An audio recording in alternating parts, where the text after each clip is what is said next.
Chapter 524. In the quiet side courtyard of the royal family, a guard was patrolling outside the window. He seemed to be blind and deaf, unable to hear or see anything. The eldest princess, an important target of the royal family's surveillance, was secretly plotting something with her trusted aide. He is too suspicious, so there is no need to plan anything. He will jump out and plan it himself. Li Yunrui slowly closed her eyes. Furthermore, he is very arrogant to the point that he can beat him at his own game. What nonsense! How could there be a plan? He's just playing by himself. She suddenly opened her eyes and said, "However, I am afraid that brother will be lonely, so I can only play with him." The assassination on Dong Mountain seems to have become an absurd matter on the surface. He knows I want to kill him and is waiting for me to kill him. I know he is waiting for me to kill him, but I still want to kill him. It is truly interesting. Yuan Hongdao listened to this tongue twister and looked at the smile at the corners of the eldest princess' lips. He did not find it interesting. On the contrary, he felt a faint chill. She knew that Dong Mountain was a trap, yet the eldest princess had jumped in without a second thought. Did she really think that Yi Luyun, a great grandmaster, could change the entire world? Although he had become Li Yunrui's closest strategist after Huang Yi's death, he knew that although the eldest princess seemed to have been forced back step by step by the emperor and Fan Xian these 2 years and had never been able to do anything in terms of strategy, there was not much she needed him for. Because of this, he had never figured out the details of the eldest princess' final plan. Naturally, he had no way to report it to the director and the emperor. As a strategist, at such a critical moment, regardless of whether it was for disguise or to gain more trust, Yuan Hongdao had to say some suggestions. Thus, he gazed into the eldest princess' eyes and quietly said, "Interesting. At certain times, it is the combination of absurdity and stupidity. I don't know which side is more absurd and which side is more stupid. Since the first to move was the emperor, then you should choose the other path. Otherwise, no matter how you move, your chess piece will always be one step slower than the person on the stone platform." The eldest princess Li Yunrui slowly closed her eyes. After a long silence, she said, "The other path? You're advising me not to move for now?" "Yes." The eldest princess suddenly opened her eyes and smiled. Her smile was extremely pure and innocent. "What's the use of not moving? If the worship to heaven on Dong Mountain successfully ends, there will come a time when mother will go. Do you expect me to be imprisoned in this courtyard forever?" Yuan Hongdao was silent for a moment, then smiled. Since he could easily enter this courtyard, then the eldest princess must have many ways to easily leave this courtyard. He knew that the eldest princess was only thinking about the future of the Qing kingdom. No matter how you looked at it, if the emperor did not take advantage of this opportunity to leave the capital, what chance would the eldest princess have to stage a comeback? Fan Xian. Yuan Hongdao tried to persuade the eldest princess. Before he received further instructions from the council, he wanted to delay the eldest princess's actions as much as possible. "This is your chance." Fan Xian? The eldest princess became interested and smiled slightly. "Even if the emperor wants to take away Fan Xian's power in the future, this will not be my opportunity.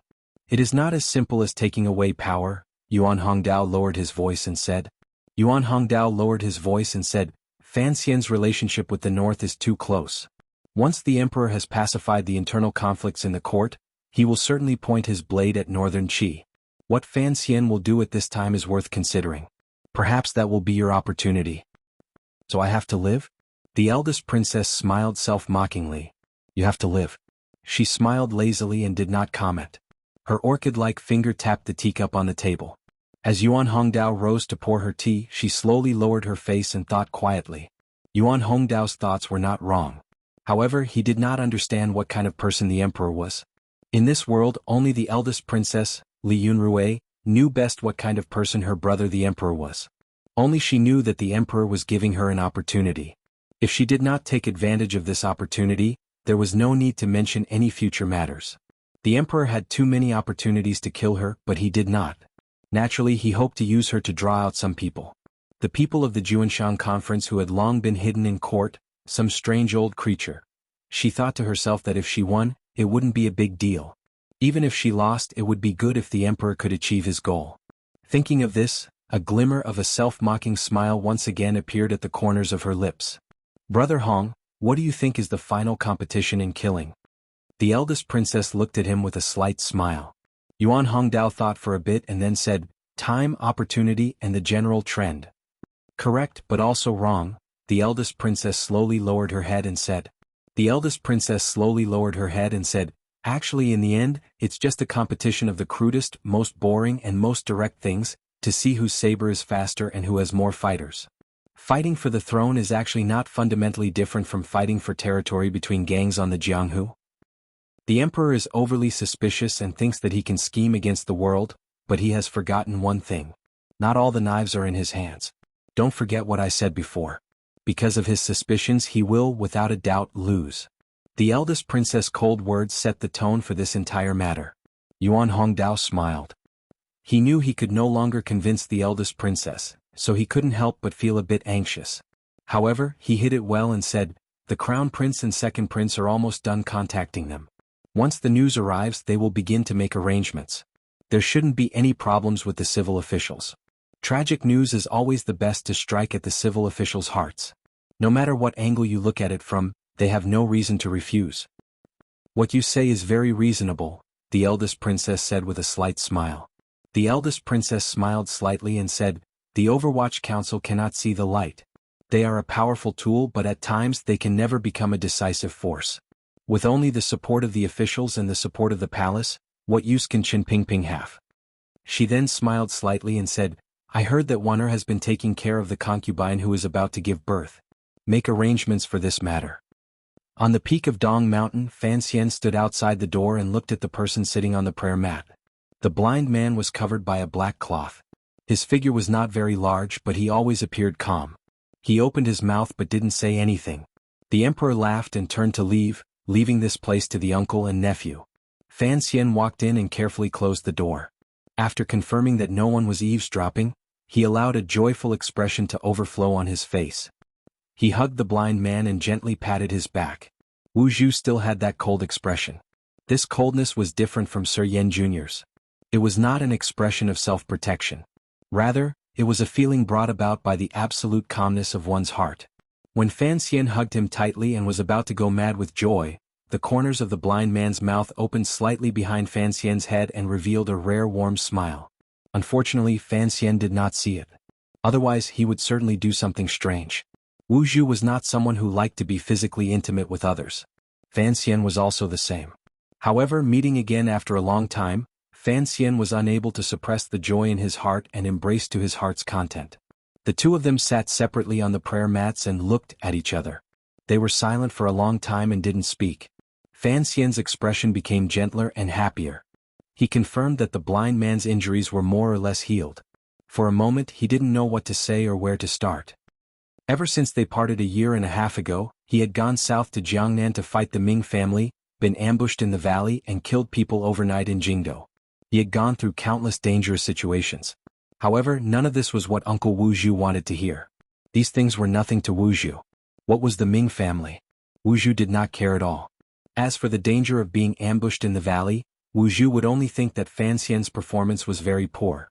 After holding it in for a long time, Fan Xian opened his mouth and said, "Uncle, I'm going to be a father."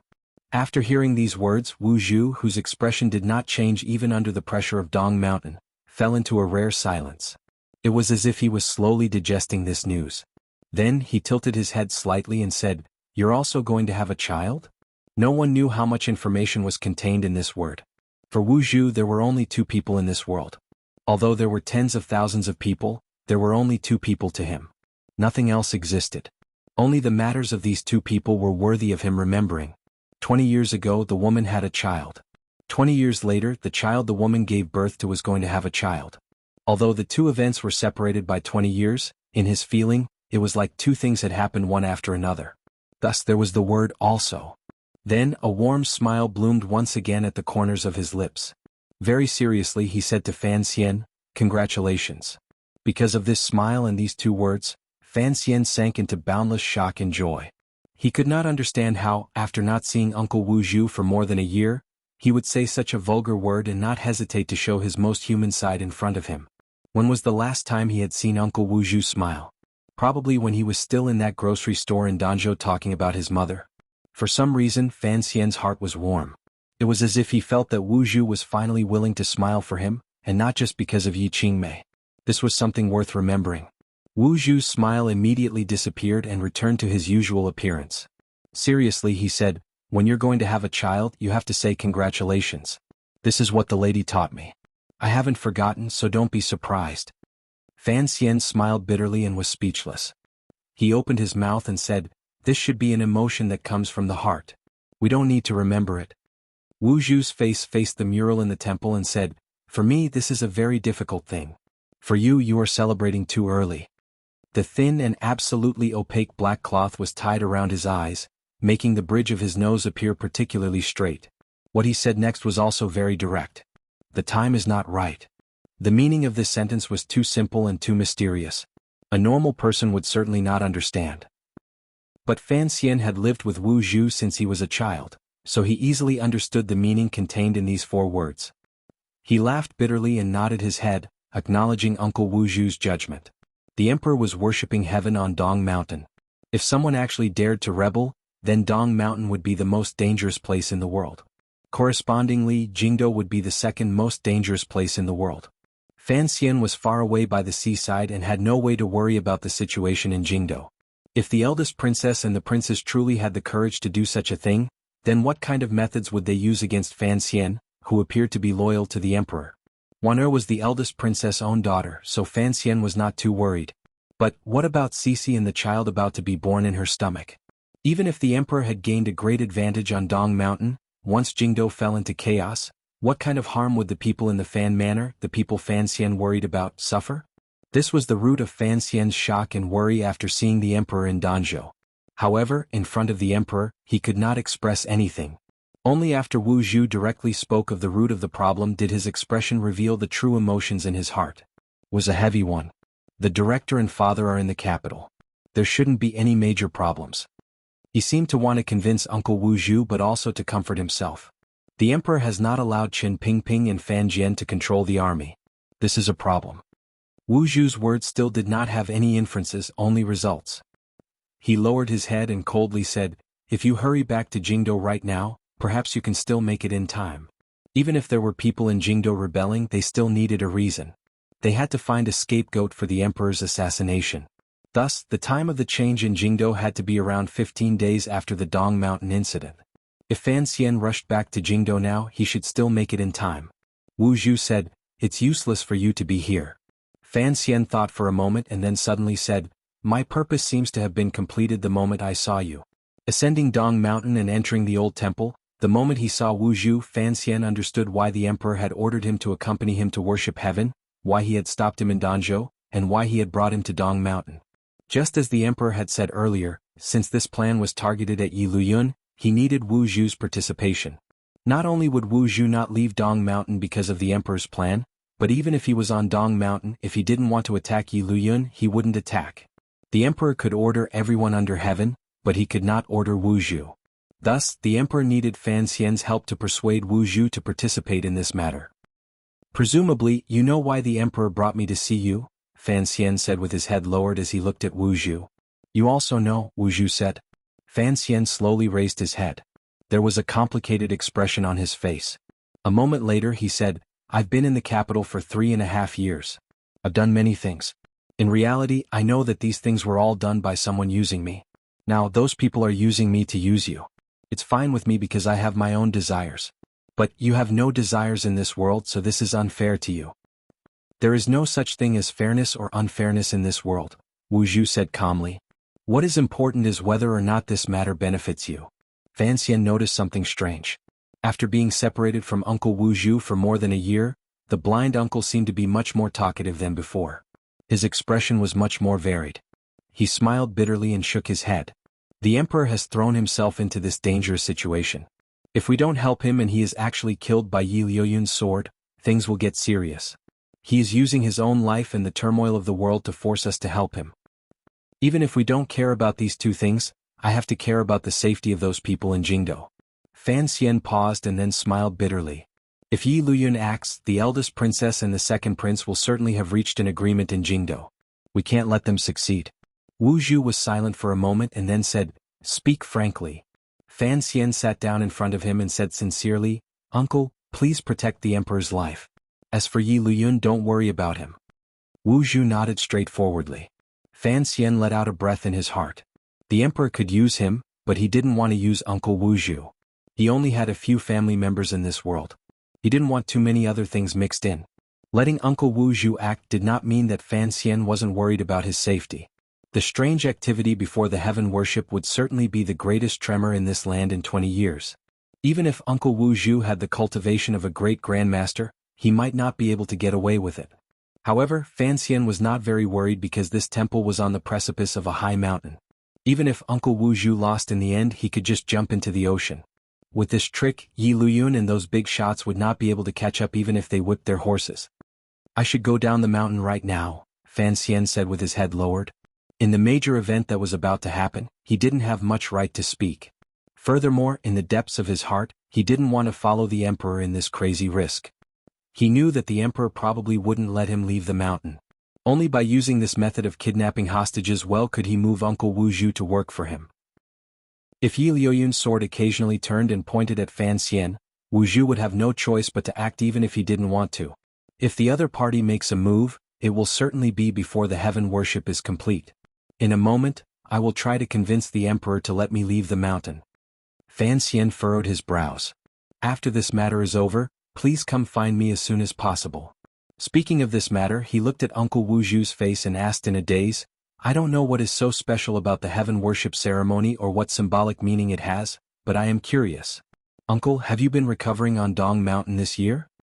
Wuzhu nodded. "Everyone says that the Great Dong Mountain is magical. Is it true?" Fan Xian looked at the black cloth on his face and asked with furrowed brows. Wuzhu opened his mouth and said, "I don't know if it's useful for those people's illnesses, but it's very beneficial for my recovery." Fan Xian's heart trembled slightly. He didn't quite understand these words and asked, "Why?" "The yuanqi on Dong Mountain is thicker than anywhere else in the world," Wuzhu said. Fan Xian's brows furrowed even tighter. "I can't feel it." "You can only feel the jinqi in your body," Wuzhu said. "The yuanqi between heaven and earth is not so easily captured." He paused for a moment and then said, "He once practiced Western magic. He should be able to feel it." Fan Xian was silent. He suddenly thought of the two useless sorcerers who had occasionally appeared in his life. He seemed to have vaguely guessed something, but he was unable to connect all the clues together. Magic? This was such a distant and unfamiliar term. When he was young, he had once thought of cultivating magic, but on this land, no one was proficient in it. Even He, who was more of a collection and research of theoretical knowledge. The night gradually deepened. The temperature at the top of the mountain slowly dropped. The insects in the grass were so cold that they stopped chirping. A somber aura gradually condensed between the temples. Fan Xian raised his face in a daze and looked at the murals painted on the four walls of the temple. The pictures were similar to those in the Qing temple in Jingdou. It made him slightly absent-minded. Fan Xian was filled with curiosity toward the temple and the Qing temple that followed its style. He had wanted to ask Uncle Wuzhu, but the pressing situation made it impossible for him to stay for too long. He stood up and bowed to Wuzhu. Lowering his voice, he said, "On this mountaintop, it doesn't matter who dies, but you cannot die." Wuzhu didn't reply. He tilted his ear and then extended his right hand from his sleeve. He pressed it directly to the ground and didn't move at all. A moment later, Wuzhu quietly said, "You won't be able to get down the mountain. You've convinced him." The emperor held his hands behind his back and stood at the edge of the pitch-black cliff. There were clouds in the sky, hiding the moon behind a thick layer of clouds. The distant blue ocean below the cliff was suffused with a dark color like ink. One could faintly see one or two weak spots of light. They should be the Jiaozhou Navy's escorting ships. Fan Xian walked behind the emperor and furrowed his brows slightly. In the afternoon he had almost fallen off. How exactly did the emperor train his courage? However, the situation was urgent. He didn't reply to the emperor's question. Straightforwardly he said, "Your Majesty, there are riders attacking from the foot of the mountain." The emperor slowly turned around with a slight smile on his face. He didn't question how Fan Xian knew what was happening at the foot of the mountain from the top. Gently he said, "Is that so? How many people are there?" "I'm not sure." Fan Xian lowered his head and replied, "I think that since the enemy is attacking, we should immediately send out the tiger guards to break out and ask for help." The emperor looked at him calmly and didn't reply to his words. He only slowly said, "I have something else for you to do." At the foot of the mountain, a fire arrow shot through the night sky with a whoosh. It lit up a bit of the sky and reported the urgent enemy situation at the foot of the mountain. At the foot of the mountain, The sounds of killing had probably shaken the heavens and blood and flesh flying everywhere. The curtains had been drawn on the most daring act of regicide in the history of the Qing kingdom. Report. The deputy commander of the imperial army ran out of the camp at the top of the mountain and knelt in front of the emperor. He quickly reported what had happened at the foot of the mountain. However, the distance between the summit and the foot of the mountain was very far. It was impossible to completely understand the specific situation with just a few command arrows. The deputy commander's face was deathly pale. He was drenched in sweat in the cold night wind. He only knew that there was an enemy attack at the foot of the mountain. This reality was enough for him to lose his head. He truly couldn't understand how these attacking troops had come to the foot of Dong Mountain without alerting the local government.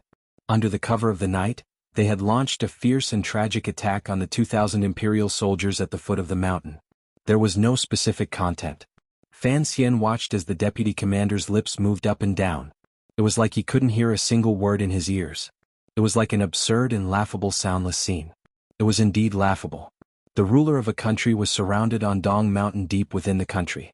The sound of killing could not reach the high summit of the mountain. The stench of blood also could not float up. The summit of Dong Mountain was still clear and bright. In the night sky very close to the summit, the thick layer of clouds suddenly dissipated and revealed a bright moon. The moonlight was like a silver ray shining on the emperor and Fan Xian's bodies at the summit. Fan Xian narrowed his eyes slightly and looked at the emperor's godlike figure enveloped in the moonlight. He began to feel nervous and excited. Through the emperor's iron-like shoulders, he saw a small boat floating in the distance on the ocean. The small boat rose and fell in the waves. Leisurely moving forward in the moonlight, it headed toward Dong Mountain. The summit of the mountain was far from the ocean, but Fan Xian still felt the small boat. Yi Luyun was standing on the boat. Chapter 525. The moon was as cold as water. Fan Xian narrowed his eyes and looked at the distant foot of the mountain and the distant seaside. He saw the small boat gently sinking and floating in the ink-like water. His internal strength was tyrannical and his eyesight was astonishing. He still could not clearly see the situation on the boat. Strangely, it was as if he could see the old man on the boat, that straw hat, and that wisp of beard from so far away. Of the 4 great grandmasters in the world, he had only seen Yi Luyun. Once when he was young and once in Suzhou. Each time he was stunning. Yi Luyun was a free and easy person, a very free and easy person. Tonight, he had come riding a boat through the waves with a sword in hand. His aura had not yet arrived, but his elegance was already enough to make one's heart tremble. Fan Xian looked at the boat in the ocean and thought of the great grandmaster who had floated alone on the boat and charged toward Dong Mountain. Even though there were thousands of people in front of him, he couldn't help but feel deeply moved. A glimmer of respect grew in his heart for no reason. The small boat appeared close but was actually very far. It bathed in the moonlight on the shore of an antenna and slowly moved toward this side. It was as if it would never get close to this shore. Fan Xian knew that the furthest distance in the world was not the distance between life and death. Thus, this small boat, which was about to determine the life and death of countless people, would eventually reach the shore. At the foot of the mountain, on the side facing away from the shore, dots of fire suddenly appeared. Although they were dots of fire, the light was enough to reach the summit of the mountain. It could be imagined that on the battlefield there, powerful rebel soldiers had appeared like ghosts and were desperately attacking the line of defense of the imperial army. The power of the fire when they burned the camp had already grown to an uncontrollable level. Fortunately, there was a lot of rain in the summer. Additionally, the sea wind blew and the mountain was very humid. There was no need to worry that this fire would directly burn Dong Mountain into a charred pillar and burn everyone on the mountain to death. A few more mournful signal arrows shot into the sky. They only reached halfway up the mountain before falling miserably and dispiritedly and powerlessly. It was at this time that the Imperial Army's line of defense at the foot of the mountain found it difficult to continue and almost couldn't hold out much longer. The little boat had not yet arrived, but the powerful enemies had already reached the foot of the mountain. The Qing Emperor and his group all had their backs to the sea. Standing in front of the stone railings for viewing the scenery, they silently watched the activity at the foot of the mountain, watched the fires that burned and died, and listened to the faint sounds of killing.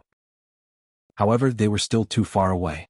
When the sounds of battle reached the peak of the mountain, they were blown by the wind and rustled by the branches of the trees. It actually became a somewhat distorted rhythmic beat. There was no killing intent. At least, the people on the summit of the mountain did not feel this kind of atmosphere. In comparison, the little boat slowly drifting over from the ocean behind Dong Mountain brought more nervousness to the people. At this time, the minister of the Board of Rites, the officials of Taichung Temple, and the other officials who had come to worship heaven had long walked out of their rooms and followed behind the silent emperor. Each of them was shocked and terrified, but no one dared to say anything. The deputy commander of the imperial army had long charged down the mountain, prepared to fight to the death on the front line. However, before he arrived, the 2,000 soldiers of the imperial army would probably have already become wandering spirits in the night and corpses in the mountains. Fan Xian felt a slight bitterness in his mouth. He unconsciously stuck out his tongue to lick his dry lips. A glimmer of shock grew uncontrollably in his heart. Where did this army at the foot of the mountain come from? Why didn't the Overwatch Council's network on Shandong Road detect anything ahead of time? Why didn't the 500 Black Knights placed in the Shao Mountain area have any effect? Was the other party able to sneak to the foot of Dong Mountain without anyone noticing? What shocked him the most was the situation at the foot of the mountain. Seeing the flames retreating, listening to the rise and fall of the sounds of killing, and judging from the signal arrows, he knew that the imperial army could no longer hold out. The 2,000 imperial soldiers were about to be defeated so quickly. Although the imperial army was stationed in Jingdo and could not compare to the Dingzhou army, Northern Expedition Camp, and the Seven Roads of Armies in terms of field battle ability, ever since the Great Prince had been transferred to the position of commander of the imperial army, he had transferred many key generals from the original Western Expedition Army. The Imperial Army's strength had been effectively replenished. Even if they were not a match for those armies, they would not be defeated so quickly. After Fan Xian was shocked, a glimmer of confusion welled up in his heart. Whose family did the attacking army belong to? It's Yan Xiaoyi's trusted camp. The emperor stood by the stone railing and looked in the direction of the foot of the mountain. Although it was clear that he could not see clearly what was happening below, he saw a glimmer of unease in Fan Xian and old eunuch Hong's eyes. Coldly he said, "The imperial army is not a match for them." Yan Xiaoyi's trusted camp? Fan Xian furrowed his brows. He immediately thought of the strange Cangzhou victory between Cangzhou and Yanjing a month ago. Although he still didn't know what method Yan Xiaoyi had used to send these soldiers to the foot of Dong Mountain, since the enemy had already arrived, thinking about it now was a waste of time. You are the commissioner of the Overwatch Council. An army has traveled thousands of li to carry out an attack deep inside the country. What crime is that? The emperor looked at Fan Xian and asked with a slight smile. Fan Xian laughed bitterly. He knew that the emperor was joking. However, the situation at the foot of the mountain was so dangerous. He was not in the mood to joke. He replied, "Even if there is a secret passage to the north of Danzhou, the Overwatch Council should have received news of it. Thus, I think that someone in the council is helping him." The emperor smiled and didn't say anything. There was an additional glimmer of self-mockery in his smile. Fan Xian saying that there was a problem in the council was honest and also a test. He wanted to test whether or not the elite group at the foot of the mountain, killing like tigers and wolves, Yan Xiaoyi's trusted camp, had been purposely let there by the emperor. Looking at the emperor's confident expression and calm posture, Fan Xian believed this deduction in the depths of his heart. However, the emperor's smile appeared very helpless. "I want to know the specific situation at the foot of the mountain," the emperor suddenly said coldly. "I don't want to be blind." Back then the emperor had personally led the army to fight north and south. He had made illustrious achievements in battle and could be called the foremost general in the land. However, he had not personally gone into battle for almost 20 years. That was why Shang Shanhu, who was fighting the barbarians in northern Qi, had gradually overshadowed the monarch's military glory. In the situation of the royal entourage being surrounded, if the emperor could personally command the imperial army, presumably, the imperial army at the foot of the mountain would not have been defeated so wretchedly. However, even though there was a bright moon hanging high in the night, going up and down the mountain was not as joyful as singing folk songs. Sending orders took a long time, much less personally commanding. Thus, the emperor's expression was icy and his tone was not friendly. This slight unfriendliness did not frighten the people by the emperor's side to death.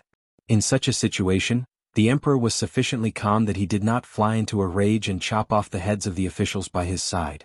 Fan Xian slowly lowered his head and gently touched the index and ring fingers of both of his hands, forming a bridge. In an instant, he circulated all the tyrannical Jinqi in his body, urging the two circulations in his body that were different from everyone else's to circulate quickly. He forced his six senses to the clearest realm. In an instant, the aura on his body grew greatly, stirring up a gust of wind on the summit of the mountain. The sand and stones moved slightly. The tiger guards guarding the emperor's side were startled. At such a sensitive moment they all made defensive movements. Only old eunuch Hong was standing behind the emperor in a half-asleep state. A moment later Fan Xian respectfully reported, "Your Majesty, it is a bit strange. The other party seems to have retreated." Hearing these words the emperor's brows furrowed. A moment later he faintly said, "Just how many people did he bring?" He dared to try to seal off the entire mountain and not let a single person out. Yan Xiaoyi has a big appetite. The officials on the summit, including Fan Xian, were all confused. Only the emperor clearly determined the rebel army's intentions. They gave the imperial army a chance to regroup. They were afraid that the two sides would fight and enter a chaotic situation, leaving some survivors out of this large net. The rebel army at the foot of the mountain was prepared to not let a single person escape Dong Mountain and report to the surrounding provinces. "Impossible," Fan Xian said. He knew that according to the Overwatch Council's procedures, the 6th Bureau swordsmen mixed with the Imperial Army would find an opportunity at the first instant to break out of the heavy encirclement and inform the Dongshan Road government to urgently mobilize the provincial and nearest troops to come to their aid. Given the ability of the 6th Bureau swordsmen to move in the dark, even if there were tens of thousands of riders at the foot of the mountain, they would not be able to kill or capture all of these swordsmen. There would always be a few people that would be missed. A shadow-like gray-clothed man floated up from the 10,000 steps to heaven. This person's qigong was excellent, but his posture was strange. It was as if there was a spring installed in his knee joints. Each time he touched the ground, he bounced up gently. Although his posture was not as graceful as that of a powerful warrior, it was superior in that he was fast and quiet. Before the gray-clothed man reached the summit, countless snowflakes had already bloomed in the night sky. The tiger guards hiding around the emperor raised their long knives and chopped down. In an instant they covered up the splendor of the moon. The gray-clothed man did not attack. He only held up a token. Under the moonlight and knife light, the token was very obvious. It was the token of the Overwatch Council. Eunuch Yao waved his hand. The tiger guards pulled back their knives, but they still revealed themselves. They surrounded the gray-clothed man in the center. A dozen long knives pointed in a threatening manner. Fan Xian believed that even if he was between these dozen long knives, he would only be able to run for his life. However, he took a step closer to the gray-clothed man with a questioning and worried expression on his face. The gray-clothed man was one of the two wings of the Overwatch Council, Wang Qinian. He was Fan Xian's trusted aide. When the sudden change occurred, he had led the Overwatch Council people to set up defenses at the foot of the mountain. He had long been shocked beyond words. He didn't say much to Fan Xian. Surrounded by the knife-wielding men, he knelt in front of the emperor and Fan Xian. In a low voice he said, 5,000 rebel soldiers, armed with crossbows, all of them archers. At the same time, everyone on the summit fell silent because of this news. First of all, this news proved the emperor's judgment. The attacking rebel soldiers were Yan Xiaoyi's trusted soldiers.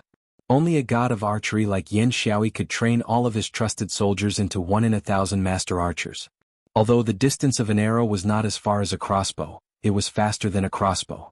5,000 master archers had attacked in the dark. It was said that Yan Xiaoyi's trusted soldiers were all longbowmen.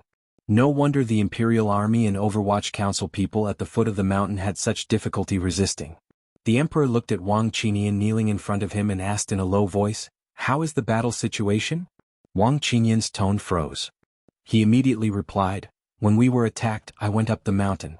I do not know the current situation."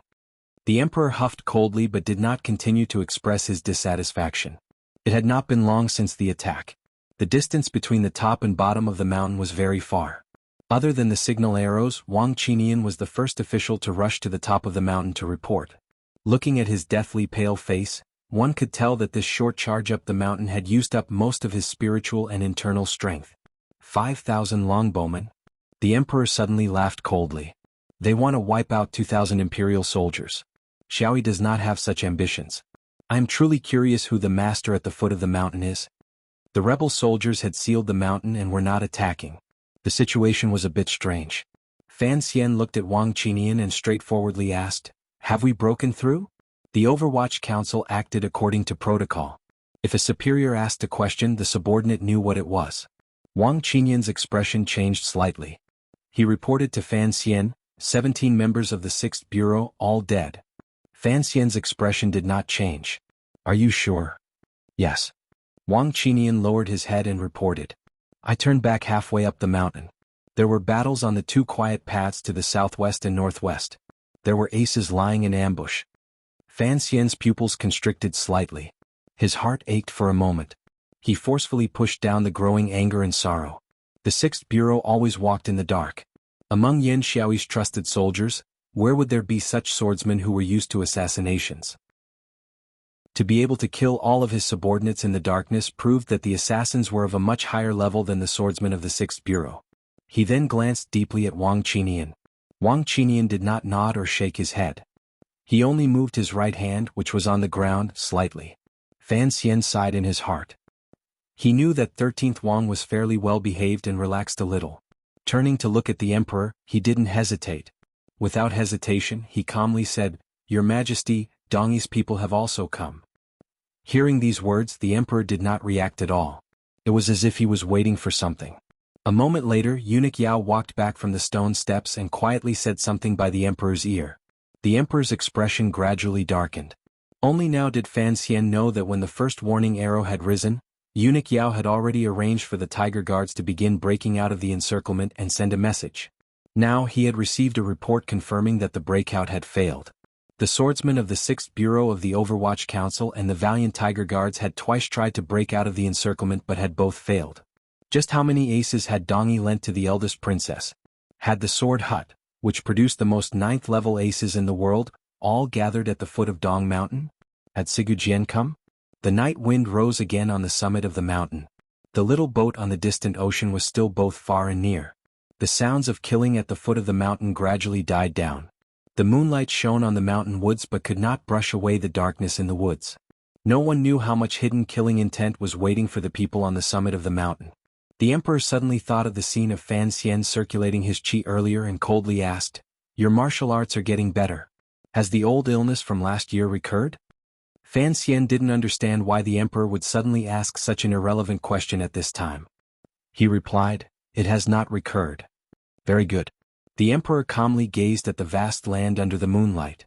Then I will leave this matter to you with peace of mind. Get out. The emperor roared darkly and angrily. On the summit of the mountain, other than the emperor, Fan Xian, old eunuch Hong, and the tiger guards hidden in the darkness, everyone else obeyed the order and rolled back into their temples and residences, leaving this place empty for the emperor and the commissioner, the pitiful father and son. My journey to worship the heavens this time was a gamble. What I worship is the heavens and what I gamble on is also the heavens. A seriousness flashed between the emperor's brows. I don't want to wait any longer, so I am gambling with my life. I am gambling on the fate of heaven. Whether it succeeds or fails, it is all within my calculations.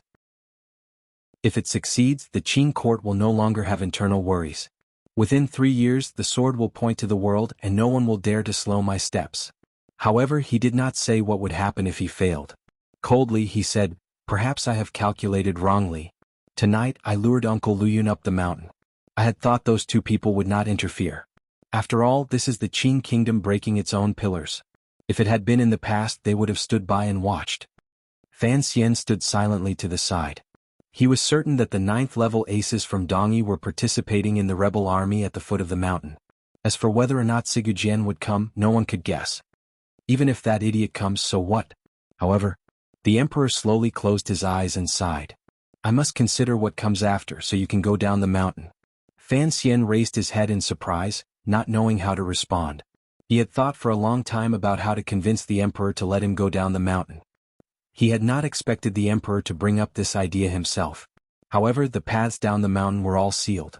In addition to the terrifying 9th-level swordsman from Dongyi, how could he go down the mountain?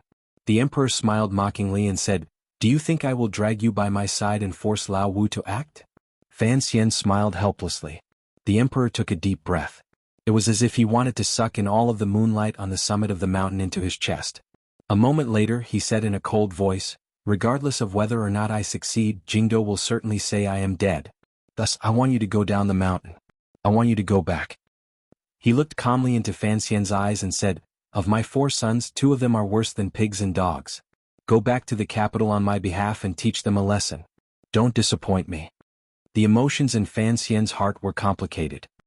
He then heard the emperor's words that were even gentler than the sea breeze. There is no need to stay here to gamble your life with me. Go back to the capital. If the outcome of the matter is not what I imagine, you can do whatever you want. You decide who sits in that chair." Fan Xian's heart shook. He was speechless. Chapter 526. There were 3 reasons for Fan Xian's shock. First, the emperor sending him down the mountain contained a glimmer of pity for his son. It was truly unexpected. Second, the emperor's words seemed to no longer have his usual confidence. Third, the emperor's last words, "Who would sit in that chair and let him decide?" Were those last words or something else? The problem was, even if he was lucky and could make it back to Jingdo before the eldest princess announced the truth, what power did he have to turn his ideas into reality? This was not the Jiangnan Ming family, the Cui family, the court officials in Jingdo, or the pitiful people in the imperial observatory. It was the royal palace and the ownership of the world. A bitter smile appeared at the corners of Fan Xian's lips. Even if he was a powerful official in the Qin kingdom, he didn't have a single soldier in his hands. What could he use to help the emperor stabilize Jingdo? What right did he have to decide the ownership of that chair? "I will not lose." A glimmer of a smile bloomed at the corners of the emperor's lips. The smile was filled with cold, killing intent. "Even if I lose, if Yi Luyun and Sigujian accompany me in death, what is there to be afraid of? You don't have to worry. Director Qin is in Jingdo, and the Empress Dowager is in the palace. Those people won't be able to cause much trouble. Take my edict and my royal seal. If anyone dares to stop you, kill them all." Cold sweat beaded on Fan Xian's forehead. If the Yi and Qin families also rebelled, even if he was a great grandmaster, the most he could do was fight a guerrilla battle. How could he kill them all? He could already see the glimmer of uncertainty in the emperor's heart. His mood couldn't help but grow dim. If the emperor truly died on Dong Mountain, what would the world become? Regardless of whether it was the crown prince or the second prince succeeding, there would probably be no place for him in the Qin kingdom. Did he really have to hold on to that treasure bowl and take the second path? However, the situation had not reached its most dangerous moment. There was still old eunuch Hong and Uncle Wu Zhu on the mountaintop, as well as over 100 tiger guards. No matter what kind of powerful enemy they encountered, they would be able to hold out for a long time. There was only one way to forcefully climb Dong Mountain. The mission of the 5,000 longbowmen at the foot of the mountain was clearly to cut off Dong Mountain's connection to the rest of the world. It had to be cut off for at least 3 days to make time for the Jingdo incident. If they truly wanted to kill the emperor, these rebel soldiers would not be of any use. The emperor would not stupidly go down the mountain. And then, Yi Luyun would climb the mountain. This was indeed a gamble. If the situation of the 3 countries remained the same as before, the ruler of Qin Kingdom setting up a trap to kill Yi Luyun, Northern Qi and Dongyi would certainly be happy to see it succeed. Ku He and Sigujian would not cast aside their identities and interfere. But, the cold sweat on Fan Xian's forehead had already dried. His body only felt cold. When he was in Wuzhou, his father-in-law Lin Ruofu had reminded him that for a sufficiently alluring and even somewhat gorgeous goal, the great grandmasters might naturally walk together. The bitterness in Fan Xian's mouth grew. If the situation continued to develop like this, how could there be anyone left alive on Dong Mountain? But could it be that the emperor did not predict this situation from the very beginning? He carefully glanced at the emperor's face and found that the emperor's expression was somewhat gloomy. In the night, his pupils were flashing with flames.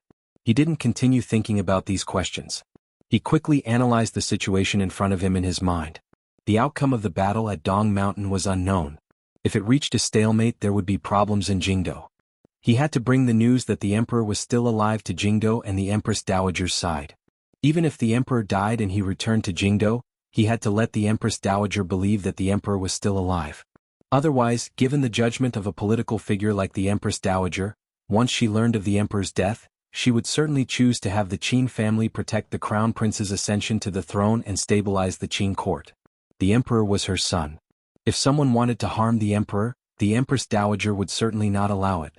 If the emperor's death became a certain reality, as the oldest member of the royal family, the Empress Dowager had to consider the continued existence of the entire royal family and the survival of the world. Regardless of whether it was for his own safety or the situation in Jingdo, Fan Xian knew that the emperor's arrangements were correct. He had to bring the emperor's personally written letter and royal seal back to Jingdo to stabilize the situation and deal with the post-Grandmaster era. In the post-Grandmaster era, regardless of who won or lost in the battle at Dong Mountain, there would certainly be 1 or 2 great grandmasters who would leave the stage of history. He nodded silently and said, "Please rest assured, Your Majesty. Nothing will happen to Jingdo." The emperor glanced at him deeply and said, "The road ahead will be difficult and dangerous. You must be careful." Fan Xian was slightly startled. Originally, in the depths of his heart, he had been full of mockery and self-mockery toward the emperor's earlier words, "I have 4 sons." Unexpectedly, after hearing these words, his heart softened slightly. Fastening his belt and confirming that he was fully equipped, Fan Xian quickly changed from an official to a 9th-level night walker. He restrained his aura from head to toe. It was as if he wanted to become one with the scenery at the summit of Dong Mountain. Only the infuriating silver moonlight shone unharmoniously on his body. He carried the emperor's royal seal and the letter to the Empress Dowager. They were not very heavy, but he felt very heavy. He knew that the news of Dong Mountain being surrounded would certainly return to Jingdo soon. At the same time, the news that would return would be that the emperor had been assassinated. The eldest princess had used the perfect time difference. She didn't even need to prepare anything in Jingdo. As long as she confirmed the emperor's death, the Empress Dowager would have to walk out sorrowfully from behind the curtain and choose one of the 3 princes to inherit the throne. At this time, the worship to heaven had not been completed. The heavenly edict had not descended. Although everyone under heaven knew that the crown prince was about to be deposed, the crown prince was still the crown prince. Regardless of whether one looked at it from the perspective of the stability of court politics or any other angle, the Empress Dowager would choose the crown prince to inherit the throne. This was not a conspiracy. It was just taking advantage of the situation. Even if the emperor had countless backup plans in Jingdo and Qin Pingping and the imperial army were equally loyal, once the news of the emperor's death spread through the world, who would openly disobey the Empress Dowager's edict? Unless they wanted to rebel a second time. Fan Xian stretched his limbs as if he wanted to lighten the burden on his body. He knew that he was essentially carrying the Qin Kingdom's dragon chair on his back. After all, they are your brothers. The emperor stood beside the black-clothed Fan Xian and coldly said. If we can avoid killing, we won't, particularly Qingza. If I have to, then I'll kill them all. Fan Xian's heart trembled slightly and he nodded. The corners of the emperor's lips twitched slightly. Gazing at the little boat in the distance, he mockingly said, "Why is Uncle Luyun so slow? As a great grandmaster, do you still have uncontrollable cowardice when facing me? Do you still need helpers?" Fan Xian smiled and didn't say anything. He raised his head to glance at the bright moon in the sky and furrowed his brows. "During the day, I once told you why I chose Dong Mountain to worship heaven," the emperor suddenly said. "The first reason was to invite 5th prince out of the mountain." Fan Xian looked at the emperor. The emperor gazed at him calmly and said, "The second reason is that Dong Mountain is a lonely peak by the sea. It is the best place to die." Yunrui had Yin Xiaoyi surround the mountain and then invited Uncle Luyun to come up and assassinate me. I have nowhere to go. Dong Mountain was isolated by the sea. There was only one dead end to the foot of the mountain. The side of the mountain facing the sea was a stone wall as smooth as jade. Even a great grandmaster would not be able to use lightness skills to ascend. If the emperor was assassinated there, it would truly be difficult for him to escape. I chose Dong Mountain as a place of death to give Yunrui a misconception. The emperor seemed to have shaken off the news that Sigu Jian might have come and recovered his confident expression. Calmly, he looked into Fan Xian's eyes as if he wanted to see through his heart. She thought she could seal off all news of Dong Mountain and let her do as she pleased in Jingdo. She forgot that I chose this place of death because I have a living person by my side who can fly out of this place of death. Fan Xian smiled bitterly. He thought that even his ultimate skill had not escaped the emperor's eyes. It looked like there were not many things about him that the emperor didn't know. In this world, probably only his strange method of channeling qi could help him slide down the mirror-smooth Dong Mountain. The emperor had captured him and brought him to Dong Mountain to set up an ambush there. The emperor had indeed thought far into the future. Fan Xian's heart suddenly jumped. He was no longer as worried as before. Since the emperor could even use him, how could he not have a plan to deal with the most dangerous situation in front of him? The emperor smiled slightly and said, "I once told Gong Dian that your ability to climb walls is very similar to mine. Much better than mine." Fan Xian looked at the abyss-like cliff under his feet and twisted his neck. In a rare moment he made a joke. "It's a pity that the moonlight tonight is too bright. The moon waxes and wanes. That's what you once said." The emperor raised his head to the sky and said, "I cannot predict everything that will happen, but I know that the moon cannot remain this bright forever." As his words fell, A layer of dark clouds floated in from the sky and hid the full moon behind them. The silver light suddenly disappeared. Night once again descended upon the land. The summit of Dong Mountain was completely dark. There was no trace of Fan Xian at the emperor's side. The dark forest at the foot of the mountain was filled with the smell of blood. It was even more fishy than the sea breeze. Occasionally the moonlight would brush through the forest. It was faintly possible to see corpses everywhere in the forest. Some of the corpses were lying on the ground while others were leaning weakly against tree trunks. Most of the dead wore the uniform of the Imperial Army. What was more consistent was that these Imperial Army soldiers who had been killed had numerous arrows pierced through their bodies. The arrows pierced deep into the bodies of the dead and viciously pinned them to the trees and the ground. The scene appeared wretched and terrifying. The forest at the foot of Dong Mountain was dense. The road was covered by the darkness and the forest at the same time. It was impossible to see its general appearance. One could only see countless corpses and blood. The closer they got to the foot of the mountain, the more intense the battle earlier could be seen. Fires lit and then extinguished. Only a few trees in the forest near the mountain gate were still burning. They only lit up a corner of the silent night. The smell of burning on the ground gradually rose, suppressing the smell of blood and the sea breeze. It made the soldiers on both sides nervous. Whoosh! A sharp sound broke through the air. A long arrow shot out like lightning and hit an Imperial Army soldier closest to the edge of the forest. The Imperial Army soldier gripped the long arrow in his chest and wanted to pull it out. Under the intense pain he no longer had the strength. Slowly he sat down. Just as he was about to sit down, 3 more arrows pierced through the air and pierced into his body. The Imperial Army soldier's head tilted to the side. Blood sprayed from his lips as he died. It was completely silent at the foot of the mountain. The 5,000 rebel soldiers had come to Dong Mountain without anyone knowing and launched the most despicable and sudden night attack on the 2,000 Imperial Army soldiers. The Imperial Army was unable to react in time. Additionally, they had followed the royal entourage to worship heaven and had not prepared the heavy armor needed for battle in the field. The attacking rebel army was Yan Xiaoyi's personal camp. More than 5,000 longbowmen and marksmen had feigned an attack between Sangzhou and Yanjing. With Sigu Jian's tacit approval and purposeful concealment, they had passed through the 16 vassal states of Dongyi and emerged from a secret tunnel to the north of Danzhou. Using nearly 20 days, they had sealed off Dong Mountain like 5,000 ghosts.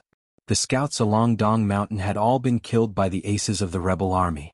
They didn't have time to send out any news.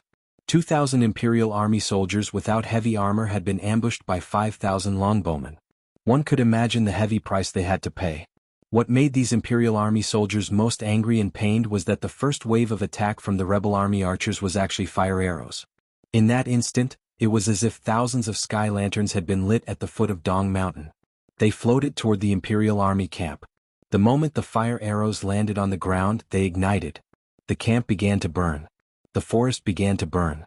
Everything began to burn. The power was ferocious. It was the spots of fire that the Qing Emperor and his group on the summit of the mountain saw.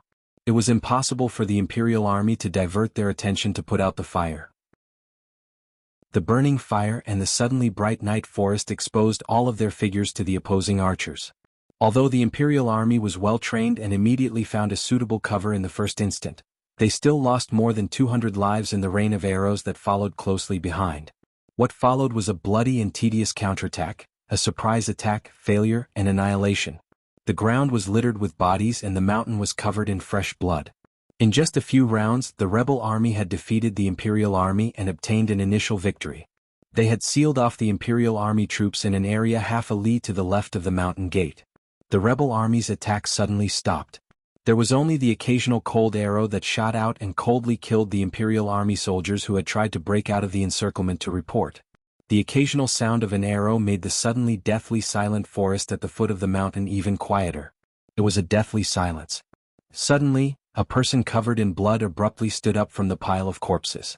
For such a scene to suddenly appear on such a moonlit night and in such a hellish field, the soldiers on both sides felt terror. However, they immediately grew numb. So many people had died.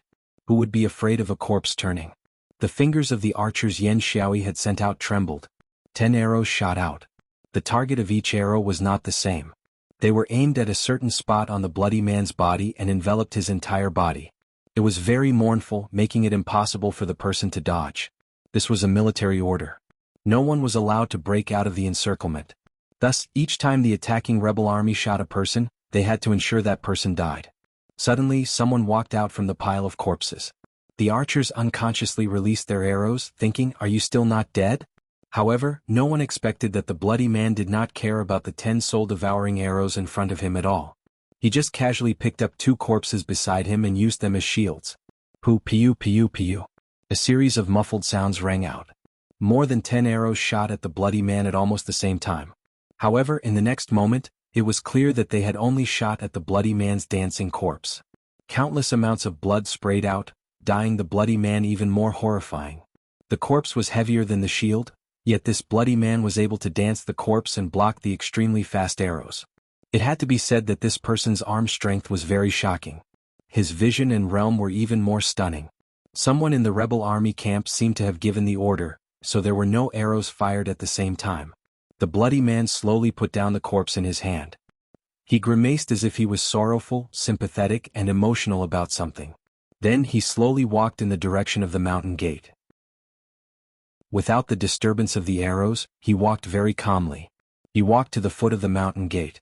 A thunderous cheer came from the Imperial Army. They didn't know who this bloody man was, but they knew he was an official of the Overwatch Council and a trusted aide of Commissioner Fan. Furthermore, he was an absolute ace. In the rebel army's third wave of attacks, this Overwatch Council official killed 40 longbowmen alone until he was finally knocked down by the wave of people and buried in the pile of corpses. Everyone thought he was dead. Unexpectedly, he was still alive. On such a terrifying night, at a moment when the rebel army could shoot all of the Imperial Army to death at any moment, the sudden discovery of such a powerful figure on their side was enough to raise the morale of what was left of the Imperial Army. That was why there was that thunderous cheer. 13th Wang walked to the foot of the scorched mountain gate and slowly sat down on the stone steps. Accepting a towel from a member of the Chinian unit beside him, he wiped the blood from his face, revealing his bright and handsome face. He grinned, revealing a mouthful of healthy white teeth. Gazing into the darkness at where the rebel army was, he smiled. 13th Wang was a true warrior. Tonight he had learned to use a corpse to block arrows. He could no longer be considered a brute. If Fan Xian had seen this scene, he would certainly have sighed with regret. The sound of horse hooves could be heard. The rebel army parted and a few horses came out. On the first horse sat a person. This person was shrouded in black from head to toe, and even his face was covered. Yan Xiaoyi's trusted soldiers didn't know who this black-clothed man was. They only knew that Governor Yan had given strict orders that this battle was to be commanded by this person. Although the trusted soldiers strictly obeyed military orders, they were still dissatisfied in their hearts. It wasn't until they passed through the mountains and crossed the water to the foot of Dong Mountain that this black-clothed man gave out military orders to divide and surround the Imperial Army and beat them into a sorry state. They were all simple orders and direct arrangements. However, they exquisitely matched the terrain at the foot of Dong Mountain and the dark night environment. This black-clothed man's use of troops was truly godly. Reality proved everything. The gazes of the 5,000 longbowmen present as they looked at the black-clothed man were filled with respect and fear. Even the puzzling military order to withdraw earlier, no one dared to question it. The black-clothed man was tall. Sitting on the horse, he appeared even more mighty. It was a pity that he was shrouded in black clothing. No one could see his true face or the might hidden under the black clothing. The black-clothed man looked at the blood-covered young man with jade-white teeth at the foot of the mountain gate. A voice came out from the black cloth and sighed with emotion. "How brave. I've tried to kill him 3 times and still haven't killed him. He truly is a warrior. If this person joins the army in less than a year, the world will have another brave general." The black-clothed man suddenly smiled slightly. "However, the general trend has already been formed. How can the strength of one man go against the heavens? It is a pity that in a bit more time this warrior will die." Suddenly, someone beside him sighed. The black-clothed man turned his head and looked over. Warmly he asked, "Does Master Yun value talent?" The person who sighed was none other than the first disciple of Dongyi Sigujien, a master swordsman of his generation, Yun Jilan. Fan Xian had indeed guessed correctly. Dongyi had indeed sent out their most elite group of assassins to help the eldest princess rebel army. Furthermore, it was Yun Jilan who was personally leading the group. Yun Jilan glanced at the black-clothed man beside him and forced a smile. However, he did not reply to this question. Because among all the people present, only he knew who the young man who was covered in blood and yet still maintained a smile was. That person was not an official of the Overwatch Council. He was not even a citizen of the Qin kingdom. He was 13th Wang, his teacher's most beloved disciple and his most accomplished younger brother disciple. Have they all gone crazy? Yun Jilan muttered to himself. He thought to himself, since my brother disciple knows that the sect has sent people, why is he still standing guard at the mountain gate like a fierce tiger? What exactly is he thinking? Teacher sent you to follow Fan Xian, but he didn't want you to truly become Fan Xian's helper. Yun Jilan looked at the bloody man at the foot of the mountain gate in the distance and thought with great confusion. To be loyal to one thing after doing something? To even disregard the interests of the sect? Is this madness, or is it the open killing nature that teacher admires the most? If one does not go crazy, how can one survive? The black-clothed man lightly replied to Yun Jilan's sigh. Yun Jilan shook his head and didn't say anything. Although he didn't know why his younger brother disciple would do this, as the heir of the sword hut, he respected his younger brother disciple. Thus, he would not reveal his younger brother disciple's background in front of this black-clothed man. He didn't know who this black-clothed man was, but all of the troops were led by him. Furthermore, after watching from the side for a long time, he had to admit that this black-clothed man's use of troops was indeed remarkable. He did not take any risks or clever tricks. He fought steadily step by step and managed to deploy the resources of the entire rebel army to a near-perfect realm. He did not give the Qing Imperial Army any chance to counterattack or break out of the encirclement. Yun Jilan brought out most of the aces of the sword hut to cooperate with Yan Xiaoyi's trusted soldiers. The cooperation between the two sides had always been problematic. If the swordsmen of the 6th Bureau of the Overwatch Council on the mountain or the highly skilled Tiger Guards had broken out, it would not have been so easy to completely seal them off. However, the black-clothed man on the horse seemed to have a pair of godly eyes that could see all the details on the battlefield. At the beginning of the surprise attack, he forcefully ordered the aces of Dongyi to go to seemingly unassuming places to set up ambushes. At the beginning, Yun Jilan didn't understand. As the repeated attacks happened in the darkness and the repeated attempts to break out of the encirclement on Dong Mountain were ruthlessly pressed down by the black-clothed man's wrist, Yun Jilan finally understood. This black-clothed man was no ordinary person. He was able to command the entire battlefield and not let go of any possible openings. Such a use of troops could not be achieved without decades of experience on the battlefield. Thus, Yun Jilan was confused as to why Yan Xiaoyi had not personally led the troops here. Who exactly was this black-clothed man? He was guessing. Many people in the rebel army were guessing the black-clothed man's identity. This black-clothed man had only brought 2 trusted soldiers into the rebel army. He was free and at ease, but he used troops like he was moving his fingers. He was free and decisive in killing. He was worthy of admiration. The black-clothed man did not explain to his subordinates why he had stopped attacking. He only looked coldly at the suddenly rising mountain in front of him. Leading the rebel army to attack this time was only a part of the agreement. If he didn't temporarily hold this power in his own hands, it would be difficult for the emperor to make that decision. Suddenly, a black cloud floated across the sky and completely covered the bright moon. The area near the mountain gate was covered in darkness.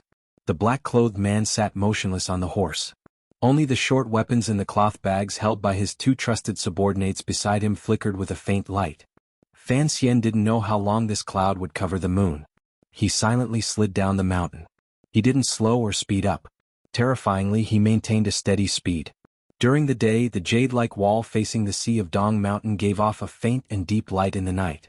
It merged perfectly with him, who was wearing black clothing. The knife-like dividing line along the 2 sides of Dong Mountain pierced straight into the ground by the sea. There were aces from Dongyi lying in ambush there, so he could not choose that route. He could only descend from the side facing the sea breeze. No one in this world could slide down from such a hopeless situation, other than Fan Xian. Thus, he was not worried that the people on the sea or the rebel soldiers on land would discover his tracks.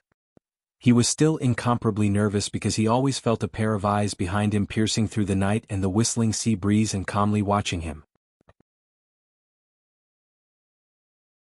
Chapter 527. No one was looking at him. Fan Xian knew this was an illusion. Just like the last time he was outside Shangjing in northern Qi, on the precipice of Qi Mountain, he always felt that there was a pair of eyes watching him from the forest behind him. This was probably the stress reaction of a person facing a difficult and hopeless situation and experiencing emotional shock, particularly the natural reaction of an idealist like Fan Xian. A year ago, when he had sat on the white sailboat to return to Danzhou to visit relatives, He had passed by this great Dong mountain that seemed to have been cleaved in half by a god sword. At the time, he had looked at the smooth jade walls of Dong mountain and had thought self-mockingly that he would not one day have to climb this mountain, right? Unexpectedly, all of this had become reality. Addition, subtraction, multiplication, division, there was the firmament above. Had heaven truly been watching him this entire time? The great Dong mountain was more dangerous, slippery, and higher than the precipice of Shi mountain. When Fan Xian reached this place, his body had already begun to tremble. The exhaustion of his internal strength had already begun to affect his body. Like a bat, he gently stuck to the stone wall. His fingers dug into a rare crack and rested for a moment. Raising his head, he could no longer see the lights at the top of the mountain. Glancing back, he could see the increasingly ink-like seawater and a few military ships floating in the water. It was the Jiaozhou Navy ships. They were here to protect. Although they would not be of much use against the sudden attack by the rebel army, it was clear that they could sail away from this place and inform the local government. However, from the development of the situation until now, the Navy ships had not moved. Although Fan Xian had never discussed this matter with the emperor, the two of them knew that the Qin family had also encountered problems. A corner of the moon came out, but Fan Xian did not move in a panic. He pressed his face against the icy stone wall and felt the threads of cold air. He thought of a problem. If the Qin family was also counted, all of this was the gathering of all the power in the world to participate in the Dong Mountain operation. No wonder the emperor had not expected it. One person could make all the enemies in the world put aside their temporary differences and closely unite. What kind of realm was this? This was the realm of the Qing emperor.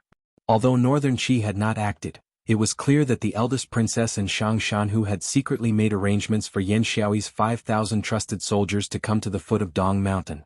Fan Xian rubbed his face against the cold stone. Would Haitang know about such an important matter? Immediately he breathed gently a few times.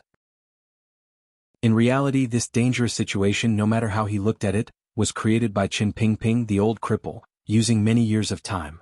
He had also participated a few times. Whether it was the eldest princess, the Qin family, or the Yi family, they were all driven to the opposite side of the emperor by him and the old cripple with great care. If Qin Pingping knew that things would develop in this way, would he feel that things in the world were really wonderful, just like how he felt when he was on the cliff? The wind on the cliff was very strong. The suction force between his hand and the smooth stone surface was very strong.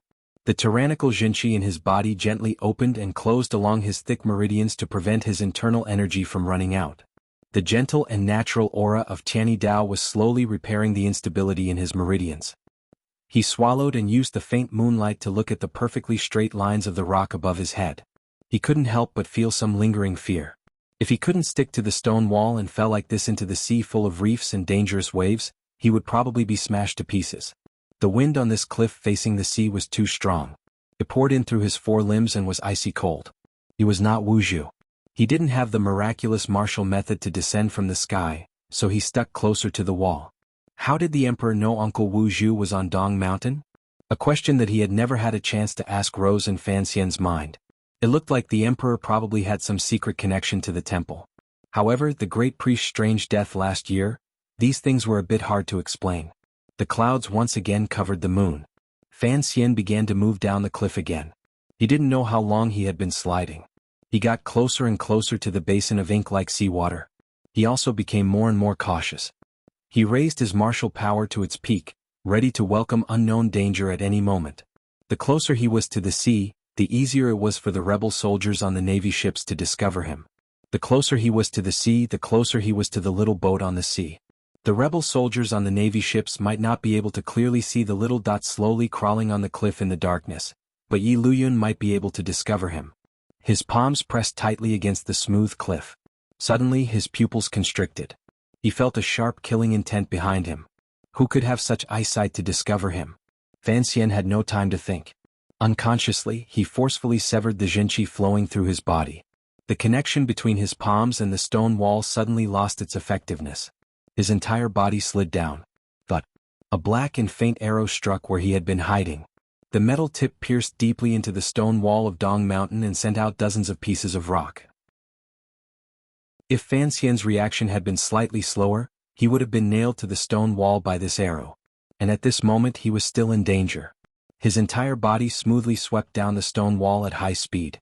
Fan Xian gave a muffled grunt. The Jinchi flow that had just been severed was forcefully pushed to the limit again. His palms gently slapped against the stone wall and barely managed to stabilize his body. Whoosh! The second black arrow shot ruthlessly into the stone wall under his feet. It was only half an inch away from his heel. The situation was extremely dangerous. The person who had fired the arrow had clearly planned ahead and calculated the speed of Fan Xian's fall. If Fan Xian had planned to naturally fall and avoid the sudden attack of the arrow, it would have been difficult for him to escape. Cold sweat poured down Fan Xian's back. With a shake of his right palm, half of his body left the wall and drew a semicircle in the air before sticking back to the stone wall. However, now that he was facing the ocean, he had no time to think. Purely unconsciously, he slid down the stone wall by 3 feet. Immediately after, his right palm slapped down again. His body bent strangely and twisted downwards. From a ship on the ocean, a dozen black arrows shot toward him coldly and mercilessly. They brushed past his body, pierced through his clothes, and stabbed ruthlessly into the stone wall. Thud, thud, thud, thud. Fan Xian stubbornly and dangerously dodged on the stone wall. Purely relying on the never-ending training in his 20 years of rebirth and the foundation Wu Zhu had laid down as a child, he unconsciously dodged these unpredictable arrows. The situation was very dangerous. The black arrows came in a continuous stream and didn't give him any time to react. Furthermore, they seemed to have calculated his next landing spot clearly, forcing him to the point where he could fall off the cliff at any moment. Strangely, each time it seemed that Fan Xian would be hit by the black arrows, he would make a prediction. The Jinchi in his body circulated vigorously through 2 circulations, replenishing the Jinchi he had lost.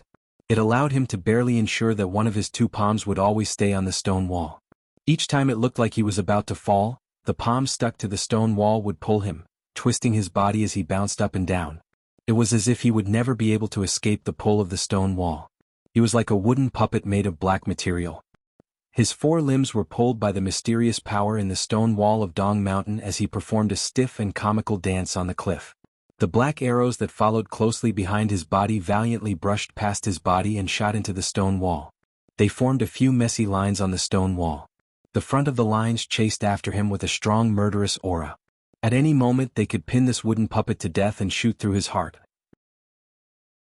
Because the Navy ships were worried about the hidden reefs at the foot of Dong Mountain, they didn't get too close. To be able to shoot an arrow into the stone wall from so far away, there was only one person in the world. Only that person could discover Fan Xian hiding on the stone wall in such a dark night. The Qing Army's northern governor, Yan Xiaoyi. After an indeterminable amount of time, the black arrows on the ocean surface stopped. There was no trace of Fan Xian on the cliff. The bottom of the cliff returned to silence. There was only the sound of waves crashing against the shore. Fan Xian had finally successfully dodged the chain of arrows and landed on the rocks. Stab. The last black arrow also seemed to have missed. It stabbed ruthlessly into the stone wall, sinking more than an inch into the stone. The tail of the arrow trembled endlessly and made a buzzing sound. There were a few strands of black cloth on the shaft. The sound of the waves on the rocks shook the sky. Fan Xian half knelt on the slippery rocks and began to cough uncontrollably. Fortunately, the Navy ships were too far away. The sound of the waves crashing against the rocks was too loud. It covered up his series of coughs. In the dark night, he did not reveal his figure. His face was pale. Climbing down this kind of precipice where humans couldn't walk, and then avoiding Yan Xiaoyi's marvelous chain of fatal arrows, he had already used up too much of his Jinchi and spirit. The last part of the puppet dance on the cliff seemed to have been easily dodged, but it was already a display of his highest realm. Every second, every moment, his nerves were tense. He had dodged the impossible. The speed at which the Jinchi in his body changed was too fast and the frequency was too high. Even with the powerful width of his meridians, he still could not withstand it. When the Jinchi reversed, it injured a meridian below his diaphragm. It made him cough and feel a tearing pain in his chest. Compared to this, he did not care too much about the wretched wound on his right shoulder. Although the wound had been twisted by the sharp arrow until the flesh had split open and blood flowed freely, even the Black Overwatch Council official's robe had been torn and mixed into the wound. It was very painful, but it had not injured any vital parts. It was nighttime, which was disadvantageous to Yan Xiaoyi. However, Fan Xian was on the precipice and was at an even greater disadvantage. Thus this attack and escape were not fair. No matter how valiant Fan Xian was, in the end he had not dodged the last arrow. However, how many people could keep their lives from Yan Xiaoyi's chain of arrows under such dangerous conditions? Fan Xian lowered his body very low. The seawater soaked through his clothes, making the black clothes soak with water. It blended perfectly with the reef that was often submerged in the seawater. Fan Xian was not worried about whether or not Yan Xiaoyi's arrow had been coated with poison. For one, he knew that Yan Xiaoyi was proud and arrogant and had always disdained the use of poison. For another, he took out a pill from his clothes and chewed it, mixing it with his saliva and swallowed it. In terms of using poison, not many people were better than him. The situation on the shoreline was still tense. The ship could not get close to the precipice. Presumably, the eagle-like eyes on the ship were staring at all the movements below the precipice. They had to kill Fan Xian before he came ashore. Fan Xian narrowed his eyes and observed his surroundings. The moon in the sky was not bright, but the waves were growing larger and larger. On one hand, it protected him. On the other, it made it difficult for him to find a safe path. If he were to use his lightness kung fu to fly from the reef, it would be giving Yan Xiaoyi another opportunity to kill him. Fan Xian did not like the feeling of being targeted by an arrow and unable to retaliate, particularly being targeted by Yan Xiaoyi's arrow. Suddenly, a warning flashed in his mind. With a muffled groan, his right palm slapped the reef beside him. Tyrannical true energy surged out violently, and an extremely violent force smashed a corner of the reef below him. His body also followed the strong reaction force, drawing a slanted arc and using the fastest speed possible, he fell into the sea. The moment the splash appeared, it was immediately swallowed up by the growing waves. The white spray at the bottom of the precipice seemed to be incomparably angry that someone dared to underestimate its power and throw himself into the sea full of submerged reefs. This time, Fan Xian revealed his tracks. Although he had sunk into the sea, he could not escape the pursuit of the eagle-like eyes. However, he had to jump into the sea. He had to use the fastest speed and most decisive stance to leave the reef that temporarily protected his safety. Even if the sea was angry, he still had to throw himself into it. He would rather face the angry sea and be targeted to death by Yan Xiaoyi's arrow in the sea than stand on the reef and face the trembling in his heart. A line swept over from the sea. It was a white line. The waves were so large, but the white line seemed to have a power beyond the world. It was not disturbed by the spray. On the contrary, it quietly and clearly drew toward the bottom of the precipice of Dong Mountain. It was like a god's hand holding a magical pen and drawing a line in the angry ink-like ocean water. The white line was actually a wave that had broken through the water. An ancient sword was swiftly sweeping 2 feet above the line. The moment Fan Xian flipped his body away from the reef, the white line was about to touch the reef. The ancient sword and his body met in a flash and then separated. No one knew if they had touched or not. The reef was thrown into chaos. Before the power of the sword arrived, the sword intent seeped out and easily split open the wet black reef where Fan Xian had landed earlier. In front of this sword, the reef was like black tofu. Then the sword swept through the waves and air and pierced into the smooth stone wall of Dong Mountain.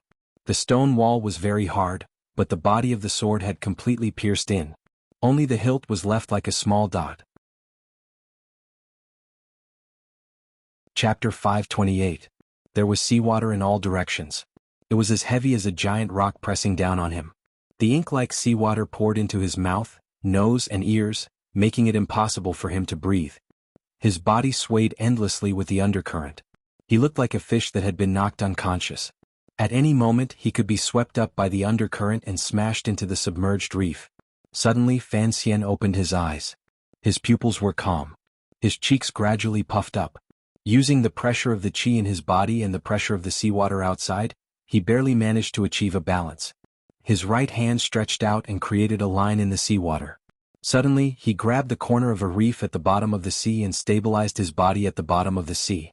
He was a full 40 feet from the surface of the water. Earlier, the sword from outer space had not pierced his body, but the sword intent had already attacked his heart meridian and caused him internal injuries. This internal injury was even more terrifying than Yan Xiaoyi's arrow earlier. The tyrannical Jinqi in Fan Xian's body moved quickly, resisting the power of nature. Tianydao's Jinqi moved gently along the circulation in his body, slowly smoothing out the injuries caused by Yi Liuyan's heaven-shaking strike. Deep at the bottom of the sea, there was no way to immediately heal it. However, it could at least suppress the injury for a while. However, the 2 different types of Jinqi in his body were moving at high speed, bringing a great burden to his body. A wave of power was expanding inside his body. Gradually, 2 streams of blood flowed out from his nostrils. Disturbed by the undercurrent of the sea, the blood quickly dispersed into a cloud of blood mist, covering his face. The arrow wound on his shoulder also began to bleed rapidly. His entire body was like a leather bag filled with red paint. Someone had pricked 2 small holes. It looked very terrifying. Fan Xian's cheeks puffed up and his eyes were wide open. His face had already changed shape. With one hand clawing at the submerged reef, he looked at the surface of the sea like a toad. The problem was, this toad was bleeding and would die at any moment. Thus he could not laugh, nor was he in the mood to laugh. Thinking of the dangerous scene earlier, he couldn't help but feel a chill in his heart. The seawater scattered his hair, making it float around like seaweed. Amidst the seaweed, a complicated emotion flashed through the pupils on his deathly pale face. On the surface of the sea, Yan Xiaoyi's arrow was still waiting for him. He could not immediately float to the surface of the sea. As for the great grandmaster breaking through the waves on a boat, presumably, he would have no interest in attacking him again after his attack had failed. He didn't know how long he had been in the sea. The skin of his hand, which was gripping the submerged reef, already had a strange feeling. But he stared wide at the surface of the sea. He had no way to escape. At this moment he finally felt a trace of regret. Yesterday, he should have brought that box with him. If he had that box by his side, he wouldn't have been suppressed by Yan Xiaoyi's arrows. Speaking of which, this only proved that the person Fan Xian was most wary of after his rebirth was still the Qing Emperor. Perhaps this was a shadow left over from history, or perhaps it was just a subconscious part of his intuition. However, he did not want to reveal his trump card in front of the Emperor. He as he could. As he was, as he with the Emperor as. And as he as he as he and to he. He didn't know the Emperor's trump card. He didn't know how the Emperor would react once he knew he had a weapon that could kill gods and monarchs in this world. This kind of thinking affected Fan Xian's decision, which was why he had sunk into his current dangerous situation. Fortunately, he had not died to those arrows and swords. He should be proud of this. If the story of the dance at the bottom of the cliff, the black arrow, and the sword breaking through the waves spread throughout the world, presumably, everyone's understanding of Fan Xian would enter a whole new level. A great grandmaster and the world's most powerful 9th-level ace had not been able to kill Fan Xian. It was enough to make him proud. The tyrannical Jinqi in his body valiantly provided the nutrients his body needed. Without being able to breathe air, he would not be able to hold out for long. Fan Xian's nose and mouth were no longer bleeding. The wound on his shoulder had been soaked in the seawater until it had turned white. Like the stomach of a dead fish, it was no longer bleeding. A glimmer of determination flashed across his pale face. His right hand moved down again and picked up a large rock from the sand at the bottom of the sea. He didn't dare to float up for now, so he chose a stupid method he had learned from watching Hui Yuanjia in his previous life. However, back then Hui Yuanjia had walked on the bottom of the river. Right now he was walking on the bottom of the sea. Hugging the large rock, he used its weight to stabilize his body. Under the impact of the undercurrent at the bottom of the sea, he did not sway. Fan Xian stepped forcefully on the sand and advanced. He did not try to break out of the encirclement by following the shoreline. There were aces blocking the 2 sides of Dong Mountain. He couldn't guarantee that his remaining Jinqi could support him on the bottom of the sea for long, so he chose the closest path to the surface of the sea. He walked to the bottom of the Jiaozhou Navy's ship. Raising his head, he opened his eyes and calmly glanced at the bottom of the ship, which was darker than the color of the seawater. A powerful desire to escape made his 6 senses incomparably sharp. He could even clearly see the moss and shells at the bottom of the wooden ship. He put down the heavy rock in his arms. The rock landed on the bottom of the sea and didn't make much noise. It only shook up some sand. His hands slowly drew 2 semicircles and carried out one last adjustment. Fan Xian relaxed his body and followed the buoyancy of the sea to float upward as naturally as possible. He was terrified of startling Governor Yen, whose eyes were like an eagle's, ears like a shark's, and nose like a dog's. Maintaining the feeling of a piece of driftwood, Fan Xian slowly floated to the bottom of the military ship. Very carefully he moved toward the outer edge of the bottom of the ship. He still didn't poke his head out of the water. Separated by about half a foot of seawater, he did his best to watch the movement on this side of the ship. This was a gamble. The reason he had chosen this ship was because Yan Xiaoyi had not fired the arrow from this ship earlier. If the helper he was looking for was not on this ship, Fan Xian could only dive down again and search for an opportunity on another ship. He didn't know if he would be able to make it to the other ship. Fortunately, his luck this time was not bad. A strange smile rose to Fan Xian's pale face soaking in the seawater. He thought to himself that his luck in this life was indeed incomparable to that of others. He saw a hand on the side of the ship. The hand was very naturally resting on the side of the ship. It was gently making noiseless knocks, maintaining a steady and strange frequency. On the surface of the sea, there were 5 Navy ships slowly cruising. Under the illumination of the moonlight, these ships were like demons searching for prey, slicing through the surface of the water, ready at any moment to nail the prey hidden at the bottom of the sea. Another 3 ships sailed far away from the main group, maintaining a corresponding distance. They were responsible for providing support and keeping a wider watch. On one of the ships, the lights in the middle of the hall were dim. The Jiaozhou Navy general in charge of this ship, Su Maokai, was sitting coldly in an armchair. Of his 3 trusted soldiers, 2 were responsible for guarding outside the hall. One was responsible for communicating with the Navy's flagship. There was only one trusted soldier left by his side. The soldier's face was hidden in the darkness behind the light. His facial features could not be seen clearly, but it could faintly be seen that his face was slightly pale. No one knew if he had been frightened by the battle array tonight. It was completely silent on the ship. Suddenly, the trusted soldier opened his mouth to speak. Why did the Jiaozhou Navy also betray? Su Maokai was now the 3rd-ranked figure in the Jiaozhou Navy. He had enough power under his command. For a major matter like tonight, if he didn't know the inside story, he would not have followed the Navy's flagship to surround the sea around Dong Mountain. He lowered his head and then slowly said, "Young master, the situation right now is not that the Jiaozhou Navy has betrayed. Rather, it is you who has betrayed?" The trusted soldier was Fan Xian, whose luck was so good that he had quietly snuck onto the ship. Su Maokai was an old member of the Quanzhou Navy. Furthermore, the hand that had been hanging outside the ship proved that he had been secretly hoping that Fan Xian would be able to escape from death. Thus, Fan Xian had enough trust in him. After hearing these words, Fan Xian still furrowed his brows. Fan Xian and the emperor had long guessed what the eldest princess would do.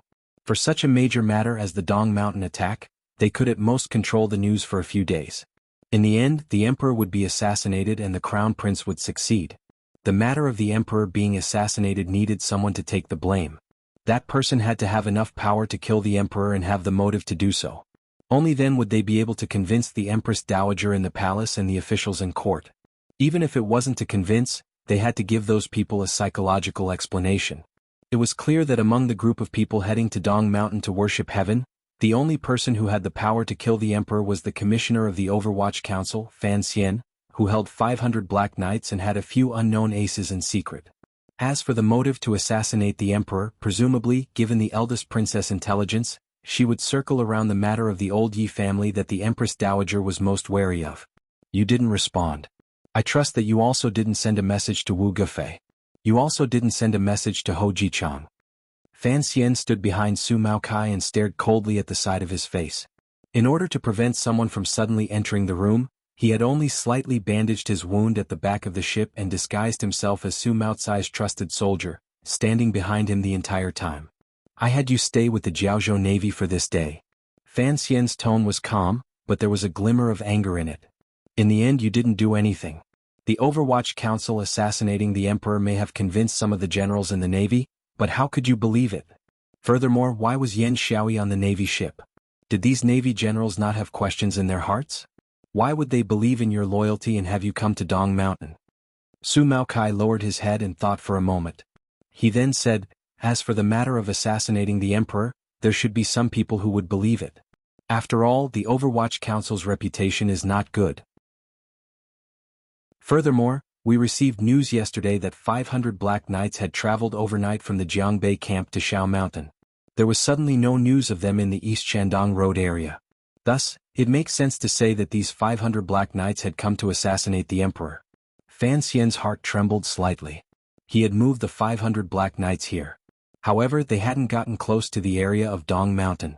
If the Jingdo people came here again and the emperor was truly unable to escape disaster, it would be difficult for him to explain. Fortunately, he still had a few trump cards. Su Maokai once again described the current military situation in detail. The more Fan Xian listened, the more helpless he felt. He had been at the top of the mountain for a day and half a night. Apparently, the rumors at the foot of the mountain had become completely different. Had he colluded with Dongyi Sigujian to assassinate the emperor? Damn it. This kind of method of investigating the evidence is too childish. However, Fan Xian knew that methods were always secondary. As long as victory and defeat were decided by strength, No matter how childish the eldest princess's investigation was, it would become an ironclad fact in the history books. Of course, most people in the Navy have doubts. I even believe that some people know the truth of the Dong Mountain matter, Su Maokai said coldly. Even if they know the truth, so what? If it was still Chang Kuan leading the army in the past, given his and the old Navy general's respect for the emperor, they would certainly not participate in this matter even if they were beaten to death. Young master, you went on a killing spree in Jiaozhou last year. Many of the old generals have already been killed. Who knows how many generals have begun to feel cold toward the court. Presently, the Jiaozhou Navy is already the world of the Qin family. Even if it was truly a rebellion, I believe the generals on the Navy ships at the foot of Dong Mountain would be very willing. Fan Xian calmly said, you should also know the truth. I have never doubted the changes in the Navy. The emperor also knows about the Qin family. I believe he will certainly have follow-up plans. Thus, I am still curious as to how you obtained the eldest princess's trust. He suddenly furrowed his brows and said, their hearts are cold toward the court. Presumably you have contributed to this matter. Maokai, I had you stay in the Jiaozhou Navy not to have you create a rebel army. Su Maokai was silent for a moment. He then suddenly rose and bowed deeply toward Fan Xian. Sincerely he said, young master, I am not talented. I have never been able to completely control the Jiaozhou Navy in my hands. Since the eldest princess has rebelled and the Qin family has also joined in, you should have seen it. There is still that great grandmaster on the sea. This is a rare opportunity. His eyes stared at Fan Xian's pale face. A glimmer of loyalty and passion flashed through them. Gritting his teeth, he said, young master, take the opportunity to rebel. Fan Xian stared into Su Maocai's eyes and didn't speak for a long time. He knew this general's loyalty toward him, no, toward his mother. It wasn't that he hadn't guessed why he would bring up such a rebellious suggestion. He only gently shook his head. Why? Su Maokai lowered his voice and said anxiously, presently, all the truly powerful people in the world have been attracted to the great Dong Mountain. Jingdo is just an empty stomach. Young master, take the opportunity to go ashore and contact the 500 Black Knights in the Shao Mountain area. Travel 1,000 li to attack Jingdo and coordinate with Director Chen from the inside and outside. In one move you can control the royal palace. Once both sides have suffered heavy losses at Dong Mountain, you can, as a prince, climb high in Jingdo and raise your arms. Everything will be done. Fan Xian did his best to calm his tone to avoid hurting the heart of the person in front of him. Warmly he said, the emperor is very guarded against me and has never let me command the army. How could a mere 500 Black Knights enter Jingdo? There are 10,000 Jingdo garrison outside Jingdo, 13 city gate guards in Jingdo, and 3,000 imperial soldiers. How could I deal with them? The commander of the Jingdo garrison is the great prince's trusted aide. The imperial army is completely under the great prince's control. The 13 city gate guards are directly under the emperor's command. Once the emperor is not present, they are headless people. It was clear that Su Maokai was prepared. Methodically he spoke one thing at a time. Young master, since you have taken the risk to break through, you must have a keepsake from the emperor on you. It should be a personally written letter or jade seal. You can enter the palace alone, convince the Empress Dowager, and obtain Yi Guiping's support. Outside the palace, ask Director Chen to take action and sweep away the Crown Prince and Second Prince's power in one move. Fan Xian waved his hand and cut him off. All of this is built on the premise that the great prince supports me. Su Maokai didn't wait for him to finish and admonished, if the emperor dies, you also have the jade seal and imperial letters in your hands. You are also close friends with the great prince. If the great prince doesn't support you, who will he support? What about the Qin family? Fan Xian stared into his eyes and said each word clearly. And what about the Yi family in Dingzhou? How many soldiers do the two sides have combined? The Yi family has run the Jingdo garrison for 20 years. The great prince is unable to completely control them. So what? Su Maokai lowered his voice. There are 7 roads of elite soldiers in the Qin kingdom. Yan Xiaoyi is in Dong Mountain and cannot move the northern expedition camp. The Yi and Qin families only have 2 subordinates. There are still 4 roads of elite soldiers. As long as you can control the palace, these 4 roads of elite soldiers will all be in your hands. Even if Jingdo is in danger at the beginning, in less than half a month, the entire situation can be reversed. The reason you hesitate is because you have never carefully analyzed just how much power you can mobilize in your hands. Su Maokai stared into Fan Xian's eyes and said each word clearly. The emperor was attacked by assassins in Dong Mountain. You have the Jade Seal and the Emperor's personally written letter as proof. The crime of assassinating the Emperor can easily be placed on the heads of the eldest princess, Crown Prince and Second Prince. This is a righteous reason.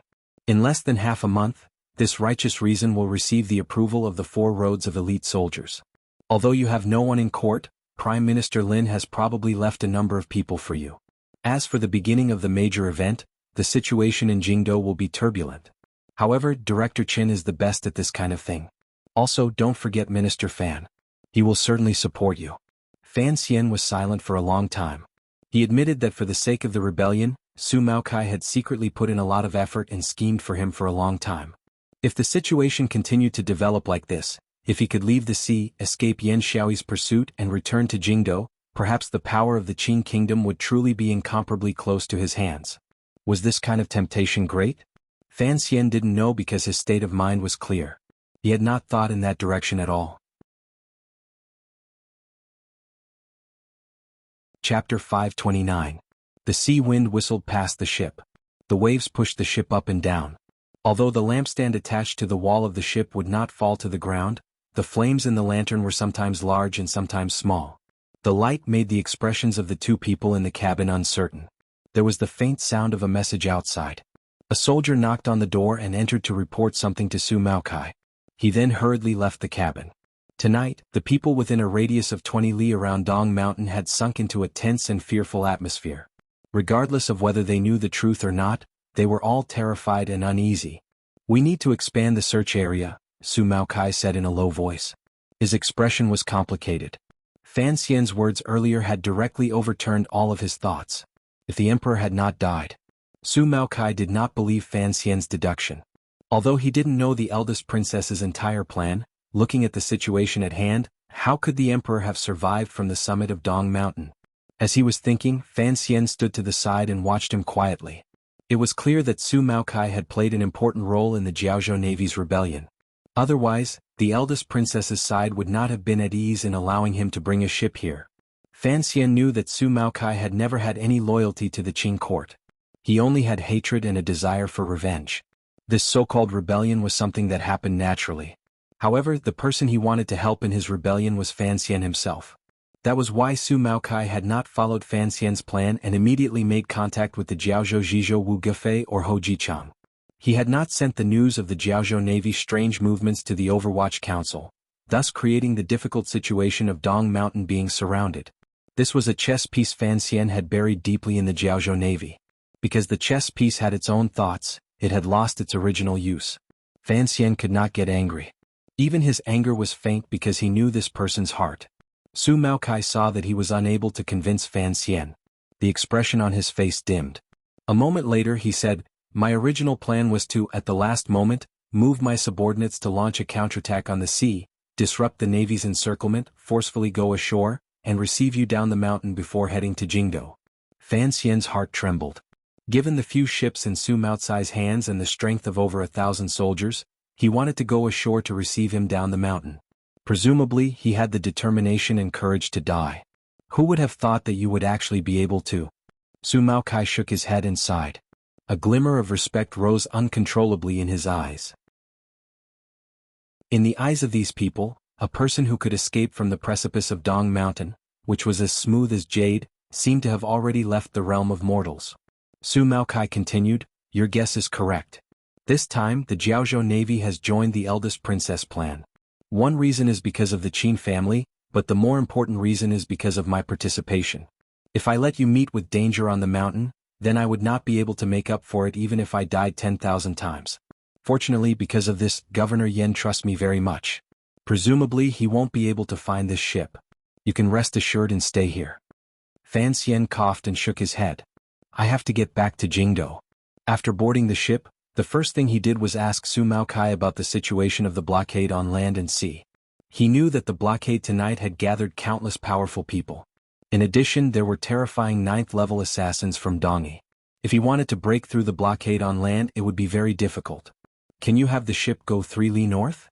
He furrowed his brows.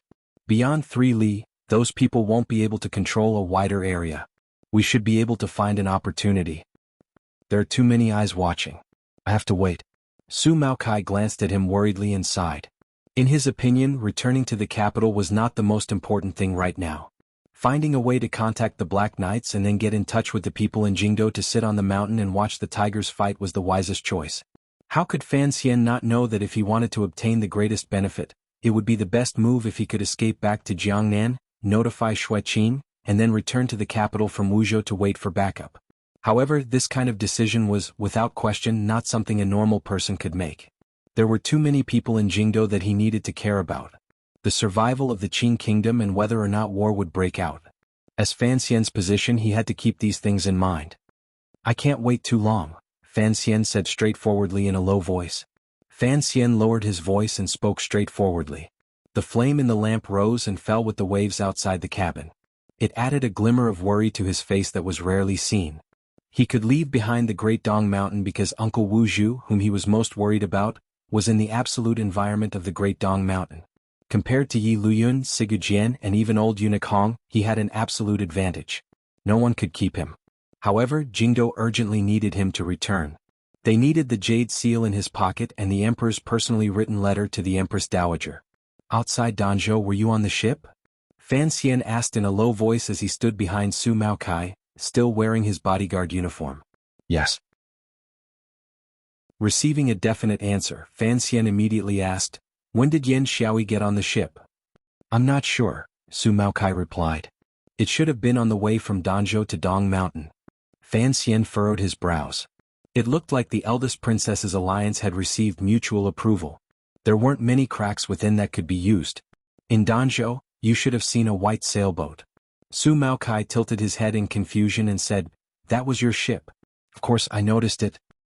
I want to get on that ship. Fan Xian's eyes narrowed slightly. His tone carried a sense of unquestionable certainty. Yan Xiaoyi's eyes have probably already risen from the bottom of the sea. It will be too difficult for me to go ashore. Is there a way to head north on the sea?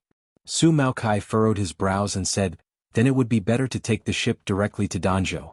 However, that will depend on luck. Fan Xian thought for a moment and then nodded. My luck has always been excellent. On the dark surface of the sea, the navy ship closest to Dong Mountain shone with a bright light. It did its best to maintain contact with the ships around it. The ship was enormous. Compared to the Great Dong Mountain that stretched between heaven and earth, it was pitifully small. It was like a green bean in front of a piece of white paper. The soldiers on the ship stared nervously at the surface of the sea. It was as if they wanted to find clues in the water. Occasionally, someone would shout something. Many soldiers held bows and arrows in their hands, ready to shoot into the sea at any moment. A long time had passed since the figure on the stone wall disappeared into the waves. From the surface of the sea to the land on either side of Dong Mountain, countless people were searching for Fan Xian's traces. No one thought that Fan Xian would be hiding on the rebel soldier's own ship. Yan Xiaoyi, dressed in light archery gear, stood silently at the head of the ship. The soldiers at his side helped him carry the heavy golden bow. He picked up a cup of strong wine from the wooden table beside him and drained it in one gulp. He continued to stare coldly at the waves below the cliff. Although a long time had passed, he still believed that Fan Xian had not died. Although Fan Xian had been hit by his arrow and intimidated by the sword that broke the waves, Yan Xiaoyi still believed that Fan Xian had not died. He sent out an order for the navy and the soldiers on the shore to step up their search. Yan Xiaoyi knew that Fan Xian was injured, but he unconsciously hoped that Fan Xian was still alive. It would be best if he was still alive in front of him and then have his arrow ruthlessly pierce into his throat. He loathed Fan Xian, this pretty boy. He hated him because he knew that his only son's death had something to do with Fan Xian. It was also because that night in the streets of Jingdo, he had held a hard bow in his hand. Yet, he had been at a complete disadvantage in his foggy confrontation with Fan Xian. This was a humiliation he could not accept. Fan Xian had to die by his hand to wash away this humiliation. This time, you probably won't be so lucky. A ruthless light flashed through Yan Xiaoyi's eyes. He stared motionlessly at the stone wall of Dong Mountain. He thought of the scene he had seen earlier, the scene that had shocked him. That pretty boy had been able to slip down from such a high, steep, and smooth precipice. If it were not for Yan Xiaoyi's profound realm and startling eyesight, the navy soldiers on the surface of the sea would not have found a trace of Fan Xian. Fan Xian would probably have used the water to escape thousands of li away. All of the rebel soldiers would have thought that the young commissioner was still trapped on the mountain. This was not a matter of luck. It was a matter of strength. Yan Xiaoyi's heart chilled slightly. He was shocked by the strength Fan Xian had demonstrated. Because the ship was too far from the precipice, his 13 consecutive arrows had not nailed Fan Xian to the precipice. They had only injured him. This reality made it difficult for Yan Xiaoyi to suppress his emotions. How could such a powerful enemy allow him to escape tonight's sure-kill situation? How is the search on each ship? Yan Xiaoyi asked with a cold face. When he did not find a trace of Fan Xian in the ocean, he immediately thought that the kid had climbed onto their ship from the ocean. The people the Jiaozhou Navy had sent this time were all people on their side who knew the inside story. Yan Xiaoyi did not suspect anything. The admiral of the Jiaozhou Navy, Qin Yi, glanced at him and said in a low voice, "He's not on the ship." He was a second-generation figure of the Qin family and the cousin of the Deputy Bureau of Military Affairs, Qin Heng. Because of Fan Xian's investigation of the Jiaozhou case last year, he had the opportunity to take over the position of admiral of the Jiaozhou Navy. Since he was standing shoulder to shoulder with Yan Xiaoyi at the bow of the ship, the Qin family's attitude was clear. Be careful. This person is very crafty. Since he came down from the mountain, he must have something important on him. If he is allowed to rush back to Jingdou, it will probably have a great impact on the eldest princess and old Qin master's plans, Yan Xiaoyi said quietly. Qin acknowledged. Although he was a first-level admiral of the Navy in front of Yan Xiaoyi, this super-level admiral, he didn't have the slightest qualification to be unyielding. Particularly in this siege of Dong Mountain, all sides looked out for each other, but the one with the most power was still Yan Xiaoyi. Yan Xiaoyi looked at the ocean in front of him and suddenly furrowed his brows. I'm worried that Fan Xian has come ashore from the bottom of the ocean. No one can hold their breath at the bottom of the ocean for so long. Qin shook his head. Qin shook his head and said, "There are your trusted soldiers on the shore as well as the aces from Dongyi. They shouldn't give him a chance." A strange smile rose to the corners of Yan Xiaoyi's lips. He thought that for that pretty boy to be able to slide down a precipice hundreds of meters high, how could he be judged by common sense? Seeing Yan Xiaoyi's worry, Qin calmly said, "Tomorrow at the latest, the day after tomorrow, the plans in the provinces along the road will begin. Although we cannot use the name of the Overwatch Council, we have to send out the news that Fan Xian assassinated the emperor. He is the most serious criminal in the world. How can he escape?" Yan Xiaoyi glanced at him mockingly and didn't say anything. He thought, how could a normal general know the power of a 9th-level ace? If he was allowed to come ashore and enter the vast sea of people, even if the court was fooled by the eldest princess and gave Fan Xian the charge of rebellion, who could guarantee that Fan Xian would not be able to enter the capital? If Fan Xian escapes ashore, he will certainly find the closest Overwatch Council subordinate to send a message to Jingdou, Yan Xiaoyi said coldly. Although there are Overwatch Council spies everywhere in the provinces, he is most at ease. The ones closest to him are, without question, the people he left in Danzhou. Qin understood and said, "I will immediately arrange for someone to go to Danzhou." If Fan Xian was on this ship and heard this conversation, he would certainly want to hug and kiss Yan Xiaoyi.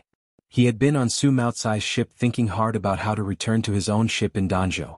Unexpectedly, Governor Yan had given him such a wonderful opportunity. However, why did he have to go to Danzhou? Yan Xiaoyi finished arranging everything and slowly raised his head. The index and middle fingers of his right hand unconsciously curled up. This was a habitual movement brought about by his long years as a bow and arrow. Following the movement of his fingers, his gaze had already landed on the distant and dark summit of Dong Mountain. He knew where the emperor was and what awaited the emperor. Even though the rebellion had already progressed to this stage as a soldier, he still felt 1 part admiration, 3 parts reverence and 5 parts discomfort toward the emperor. If his only son's death had not made it clear to him that his son was never as precious as the emperor's son, perhaps Yan Xiaoyi would have chosen some other method and not done what he did tonight. Fortunately, he did not need to interfere in the matters on the summit. Yan Xiaoyi thought this. Handing over the soldiers in front of the mountain gate to that person was part of the agreement. His mood would also be a bit better. Then he bowed respectfully toward the surface of the sea, wishing that the old man on the boat who was about to ascend Dong Mountain would send the emperor off on his behalf. Chapter 530. Yesterday I wrote that Yan Xiaoyi was 1 part admiration, 3 parts respect and 5 parts uneasiness toward the emperor. A reader asked on Q, 1 plus 3 plus 5 is equal to 9. Old cat, what about the last part? At this moment I looked around and called out to Big Mountain, what about the last part? What about the last part? Big Mountain's reply said to me, that is respect for the author's muddle-headedness. P.S. Everyone give me some monthly votes. The milk-like white mist slowly spread across the surface of the sea. It was quiet all around. There was only the faint sound of water rippling not far away. The sound grew clearer and clearer. 3 battleships broke through the mist like ghosts and gradually revealed their black hulls. Su Maokai stood at the head of the ship and gave orders in a low voice to his subordinate officers. This group of 3 ships obeyed the order and followed the coastline north in pursuit. It didn't take long for them to reach their designated location. This place was about 12 li away from Danzhou. The Overwatch Council's ship with white sails was anchored on the dock south of Danzhou. With the cover of the thick mist, these 3 battleships could approach the Overwatch Council ship without anyone noticing. However, this also brought unknown trouble to their search. The Navy soldiers already knew that the black-clothed man who had escaped from Dong Mountain in the night was the target of this trip, the commissioner of the Overwatch Council, Fan Xian. They didn't know why their superiors had sent them to the south of Danzhou. They didn't know that Yan Xiaoyi was certain that after Fan Xian escaped, he would make contact with his trusted aide on this white sailboat at the first instant. Fan Xian wore a slightly loose personal soldier's clothing that covered his black night clothes and equipment. He hid in the front cabin of the battleship and was not worried about being discovered by the people on the ship. His eyes peered out through the crack in the window lattice and narrowed slightly. He was worried about the ship on the other side of the mist. The 3 ships headed north on the sea, maintaining an excellent distance from the coastline. Su Maokai tried a few times to get the ship closer to the shore but was worried that his movements would be too big and raise the suspicions of the pursuers. Thus, Fan Xian was unable to go ashore during these 2 hours. Fan Xian had thought about escaping alone, but he was worried about the subordinates he had left in the south of Danzhou. The Qinian unit still had a small group left on the ship. Hong Chongqing, whom he liked very much, was still responsible for the affairs on that ship. At this moment, there were 3 naval battleships surrounding and attacking him. If he escaped, what would happen to the lives of his subordinates? He didn't know if Yan Xiaoyi was on one of the 3 ships. Anger and helplessness welled up in his heart. He had always thought that his luck was extremely good, but now he realized that luck was a double-edged sword. If he didn't show himself, the Overwatch Council ship would certainly become the Navy's primary target. No one on the ship would survive. If these 3 warships were all controlled by Su Maokai, Fan Xian would have a better way to deal with them. The problem was that Admiral Qin Yi did not make such a mistake. The 3 warships were transferred from the 3 generals.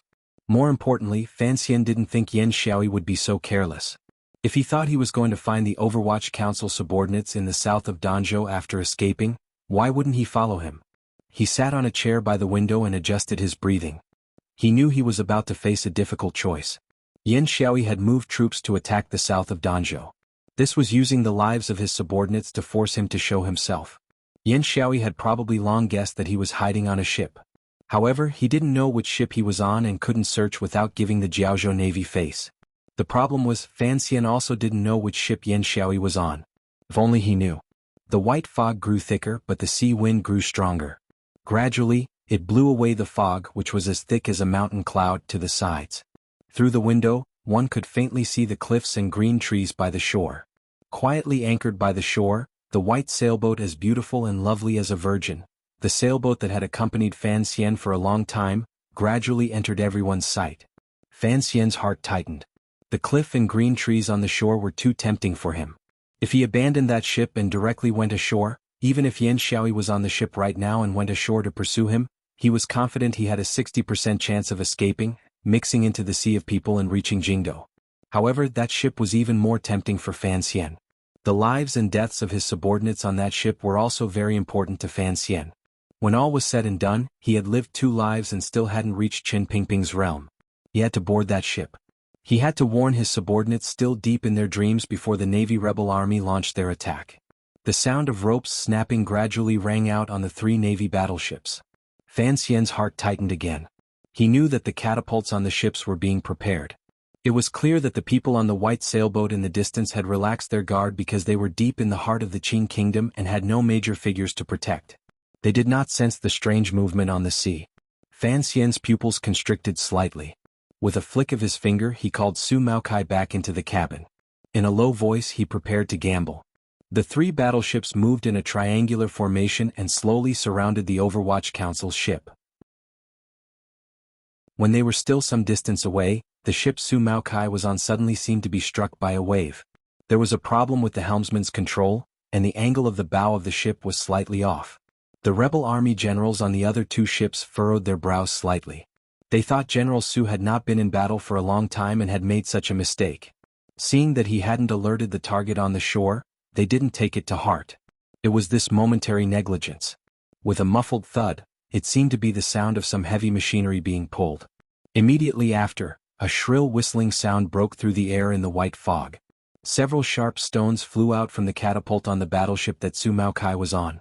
The enormous weight carried a terrifying speed as it flew across the sky above the water surface. It ignored the gentle mist enveloping it and smashed down without any warning toward the battleship of the Navy that was closest to the shore. A few loud bangs rang out. One of the rocks smashed into the side wall of the battleship and smashed right above the waterline, creating a large black hole. A piece of stone smashed into the main mast of the battleship. With a crack, the thick main mast broke in the middle, revealing sharp and towering wooden stubble. The large sail fell down with a crash, smashing down who knew how many Navy officers. The nooses that were connected to the sail also became soul-sucking ropes in that instant.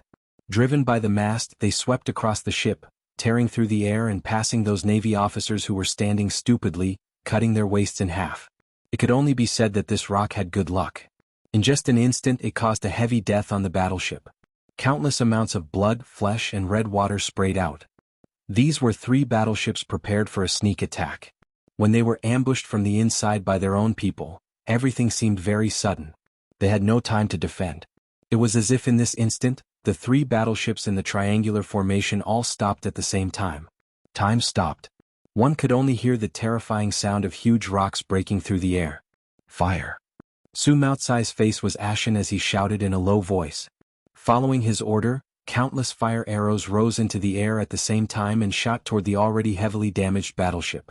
The fire arrows landed like raindrops on the already heavily damaged battleship. It was unknown whether the officers on the ship were dead or alive. No one organized a counterattack, much less a rescue. In just an instant, the entire ship began to burn. In particular, the sails covering the ship became the largest source of fuel for the fire. Su Maotsai's expression was complicated. Everyone on that battleship was his colleagues. If it was not the most dangerous moment, he would not have chosen to use such a method to ambush. To be able to organize the attack of the entire ship in such a short amount of time, if he had not operated in the Jiaozhou Navy for 20 years and if the soldiers on this ship were not all his trusted aides, he would not have dared to imagine such a good result. He furrowed his brows and gazed at the white sailboat on the shore. From the strange movements on the boat, he realized that the Overwatch Council should have already reacted. He had done what he promised the young master. He clenched his right fist slightly and gestured behind him. On the right side of the battleship that had suddenly launched a despicable sneak attack, the crossbow machine used for close combat on the sea suddenly moved. With a muffled sound, the entire battleship shook slightly. The crossbow bolt with an anchor quickly shot out and landed directly on the Overwatch Council battleship on the shore. The 2 ships were connected by the rope pulled by the huge crossbow arrow. The people of the Chinian unit of the Overwatch Council courageously sprinted to the side of the ship with the intention of cutting the rope. However, they heard the sound of an arrow of command coming from the sea fog. They couldn't help being startled. They then turned and ran, abandoning the ship with incredible speed. Following the gangway to the shore, they climbed ashore. Like countless shadows, they disappeared into the fog on the shore. Their movements were so fast that it left one dumbfounded. This was the reason the Overwatch Council was so powerful. The reaction of all of the officials and secret agents of the 8 bureaus to the sound of an arrow of command was already rooted in the depths of their hearts. They didn't need to ask why, they only needed to do as they were told. On the sea, a ship burned fiercely. Occasionally, wretched cries rang out. The ship that had launched the sneak attack stopped on the sea and was connected to the white sailboat on the shore. After the people on the white sailboat fled at a shocking speed, they left behind a dead ship. As for the last ship, speed up. A glimmer of fear flashed through Su Maotsai's eyes. Looking at the undamaged Navy battleship, it suddenly sped up. With extraordinary speed, it charged forward from the bottom left and directly entered the area of the sea in front of the Pin family. It lay between his ship and the shoreline. Furthermore, he could clearly see that the other ship was already preparing to launch an attack. Earlier, Su Maokai had already thrown out all the stones and fire arrows on the ship in exchange for such a result. Seeing that the other party was preparing to launch an attack, his first reaction was, "Return to the helm." Return. Before he could say the words "return to the oars," Su Maocai's mouth opened, but he couldn't say a single word. A gust of wind forced its way into his lips, making it difficult for him to make a sound. The wind of an arrow. A foot viciously kicked Su Maocai's hip bone. The powerful force sent him flying. He crashed into the side of the ship and sent up a few splinters of wood. It was because of this that he was lucky enough to avoid the wind of an arrow coming toward him. When Su Maocai's body had just been kicked to the side, the wind of the arrow brushed past his face and flew out. The wind of the arrow was as powerful as a pine tree piercing through a mountain. However, it did not make a loud sound and was completely sinister. There was a light whoosh.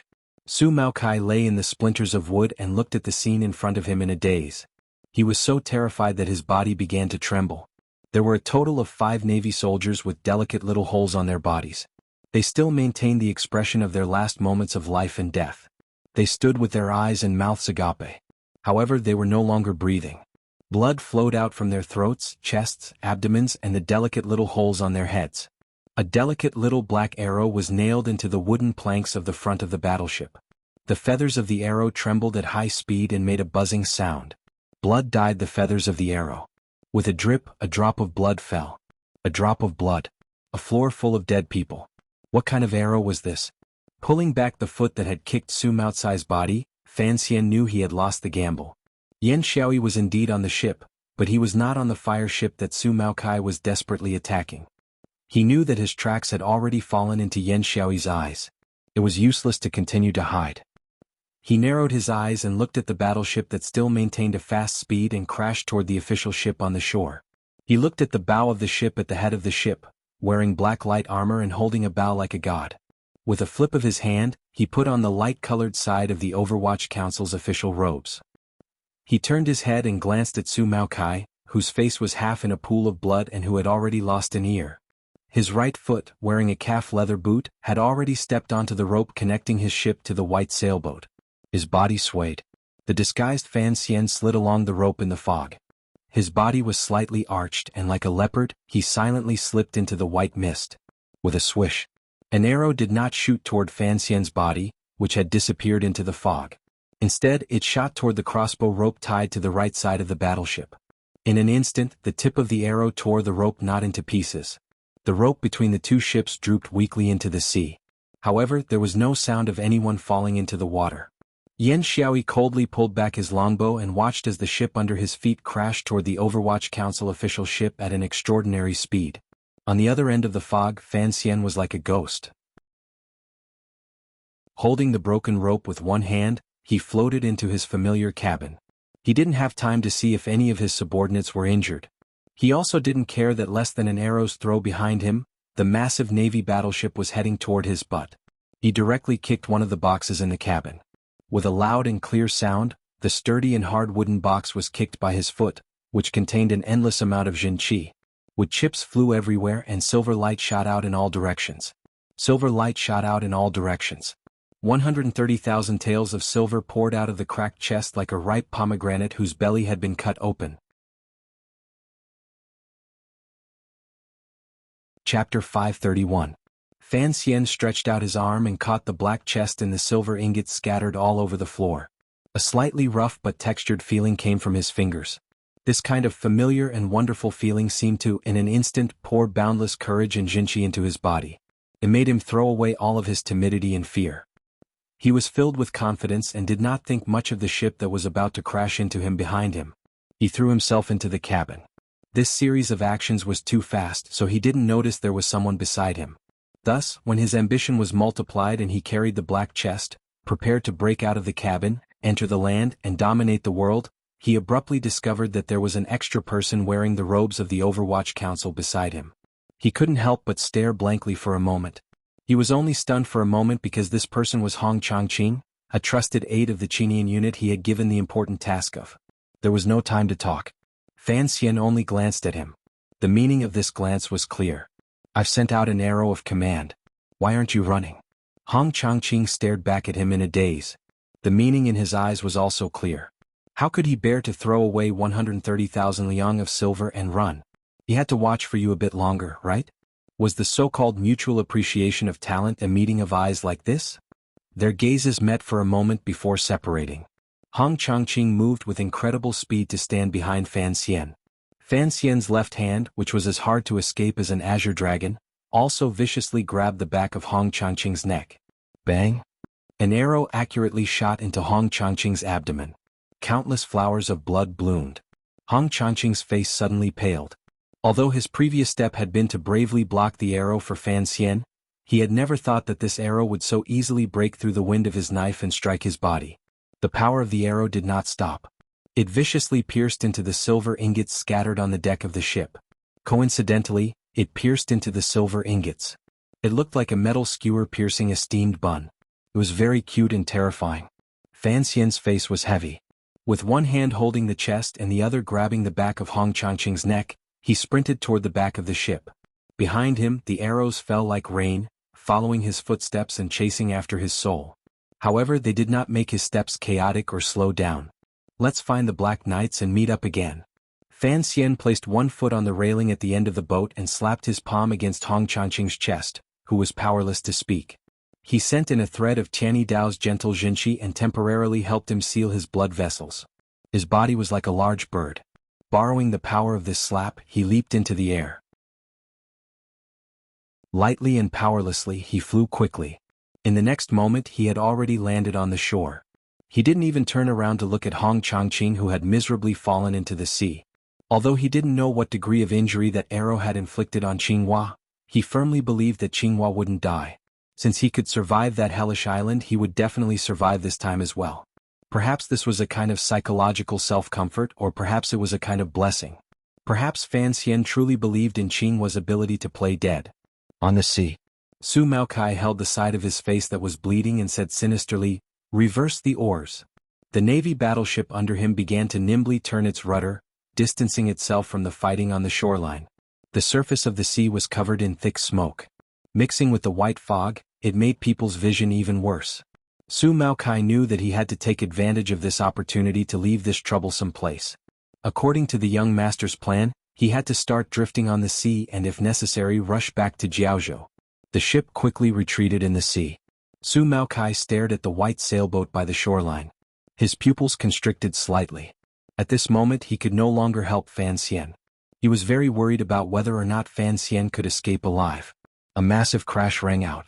The only undamaged ship of the three Navy battleships was like a killer whale charging onto the shore to catch a sea lion. Viciously and unstoppably, it crashed into the Overwatch Council's white sailboat. Affected by the powerful force of the collision, the seawater by the shoreline seemed to boil and raise waves half a person tall. With the shoreline as the center, they spread out in all directions. With a series of cracking sounds, the Overwatch Council's ship seemed to be about to fall apart from this collision. In the instant of the collision, 6 or 7 figures used the force of the collision to rise from the Navy battleship into the air. They maintained a perfect formation in the air. With a few swishing sounds, they landed on the tail of the violently shaking Overwatch Council ship. The most breathtaking one was the one among the 6 or 7 people, Yan Xiaoyi, who was dressed in thin black armor. He was like a god as he soared through the air and landed steadily on the deck at the stern of the ship like a boulder. After landing, he did not move at all. Beside him were 5 aces of the North Expedition Camp's personal guards. Yan Xiaoyi arrived quickly, but Fan Xian and the Qinian unit's subordinates ran even faster. Other than the silver ingots and wood shavings all over the ground, there was no one else on the ship. Yan Xiaoyi stood at the tail of the ship and stared coldly at the shore. He stared at the quickly disappearing black dot. Pulling back his wrist, his right arm shook. At some point, the soul-eating longbow with golden threads had appeared in his hand. Loading the arrow and controlling the bowstring, the series of actions flowed in one breath like flowing water.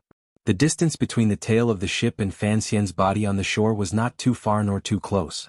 It was the distance at which the longbow could unleash its greatest destructive power. The black arrow left the bowstring with power like wind and thunder. This arrow had already condensed the peak of Yan Xiaoyi's spirit and power. It seemed to have faintly broken through the so-called limits of speed and passed through the membrane of space. It was invincible. One moment it was on the bowstring, the next moment it was already behind Fan Xian. Fan Xian did not have time to turn his head, nor could he turn his head. Even though he had become the fastest dodging person in the world under Wu Zhu's training, after experiencing a night of fighting and running, faced with Yan Xiaoyi's fastest and most powerful arrow since last night, he still had no way of dodging it. As expected, the tip of the arrow pierced viciously into Fan Xian's back. No, it should have hit the black chest on Fan Xian's back. A muffled grunt came from the fog on the shore. The black dot seemed to stagger and almost fell to the ground from the arrow. For some reason, it immediately pushed off the ground and ran quickly into the distance. Not dead? Not dead? Covered by the thick fog, the people on the ship could only faintly see Fan Xian's figure. Even someone as powerful as Yan Xiaoyi did not clearly see the details of the arrow hitting the other person. A glimmer of fear and confusion appeared on the faces of Yan Xiaoyi's 5 trusted soldiers. After a night of chasing Fan Xian to this point, everyone's confidence gradually faded. There was actually someone in this world who could slip down a smooth precipice hundreds of feet high. There was actually someone in this world who could be hit by the governor's arrow with all his strength and only stagger. These trusted soldiers suddenly thought of the background of the person they were chasing. They thought of the legendary Tianmai being and many stories related to Fan Xian. It was inevitable that some emotions would surge in Yan Xiaoyi's heart. However, his cold face made it impossible to see the changes in his heart. He slapped the railing of the ship and floated to the shore. The faint sound of horses galloping came from the forest by the shore. The 5 trusted soldiers at the stern of the ship met each other's eyes and swept ashore with unswerving determination. In a moment, a group of riders galloped out of the forest and gave up their mounts to Yan Xiaoyi's group of 6. Yan Xiaoyi's preparations could not be said to be inadequate. This trip to Danzhou to lure and kill was carried out by land and water. With fine horses below, how could Fan Xian escape? The sound of horse hooves rang out. The group chasing Fan Xian disappeared into the fog on the shore. After the white-sailed official ship was hit, it began to slowly sink into the icy ocean. Bodies and debris floated everywhere on the surface of the ocean. Hong Changqing jumped down. Fan Xian jumped down. Yan Xiaoyi and his trusted soldiers also jumped down. The 130,000 liang of silver also sank. The chase continued. A day later, in the primitive and dense forest to the north of Danzhou, behind a large tree, Fan Xian, dressed all in black, was sitting on the moss. He panted heavily and occasionally stretched out his hand to wipe away the blood seeping out of the corner of his mouth. Then he gently stroked the small dot on the surface of the chest in his arms. A chill rose in his heart. From his youth, he had known the sturdiness of this chest. Even the black dagger Sir Fei had given him could not leave a mark on it. Who would have thought that Yan Xiaoyi's arrow had left a mark on the chest? From this, it could be seen how powerful Yan Xiaoyi's arrow was.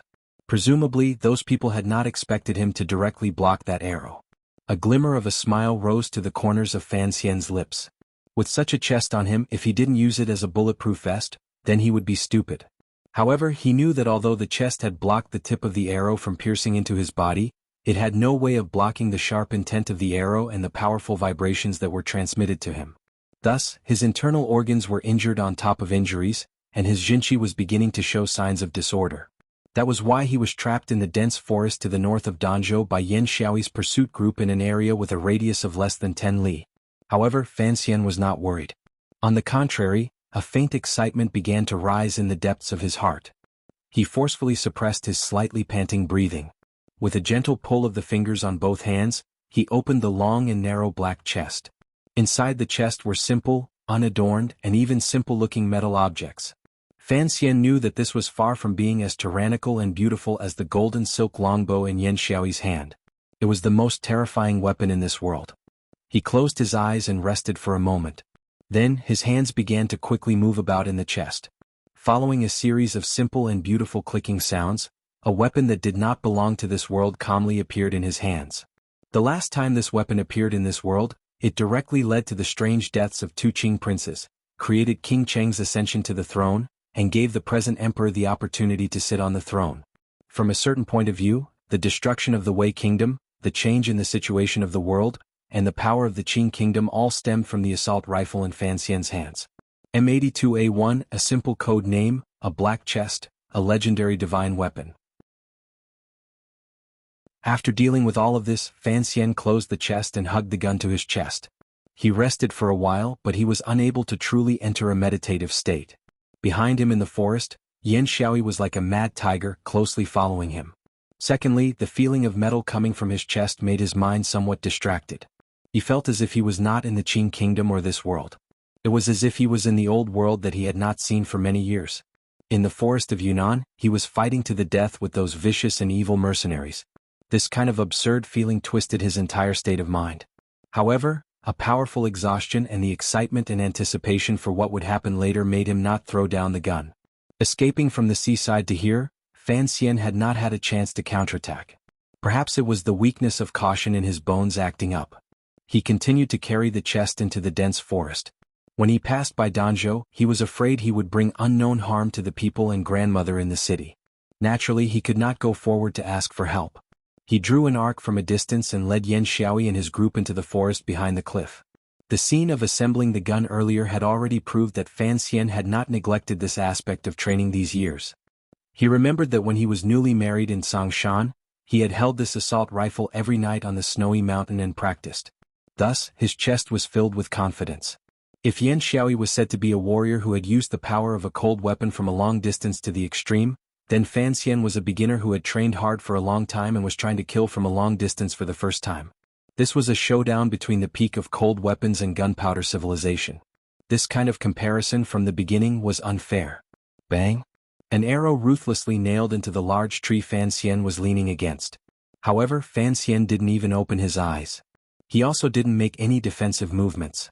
He knew that the people Yan Xiaoyi brought were also skilled archers. Hearing the sound of the arrow, he knew that Yan Xiaoyi was halfway up the mountain on the other side, staring fixedly at the activity on this side. The two places were separated by a great distance. This kind of small test would not make him stupid enough to reveal himself. After adjusting for an indeterminable amount of time, Fan Xian opened his eyes. He knew the condition of his body. In such a complicated and dangerous mountain forest battle, it was difficult for him to recover his yuanqi without sufficient rest. He couldn't waste too much time here. He tied the black chest back onto his body and used his dagger to cut off some vines and leaves to use as camouflage. He then carefully checked the 5 small mechanisms he had left in front and behind the tree. His right hand held the heavy sniper rifle. Using the large tree as cover, he carefully climbed up the mountain. Thinking of the people who had died this night, Fan Xian licked his dry lips as he crawled.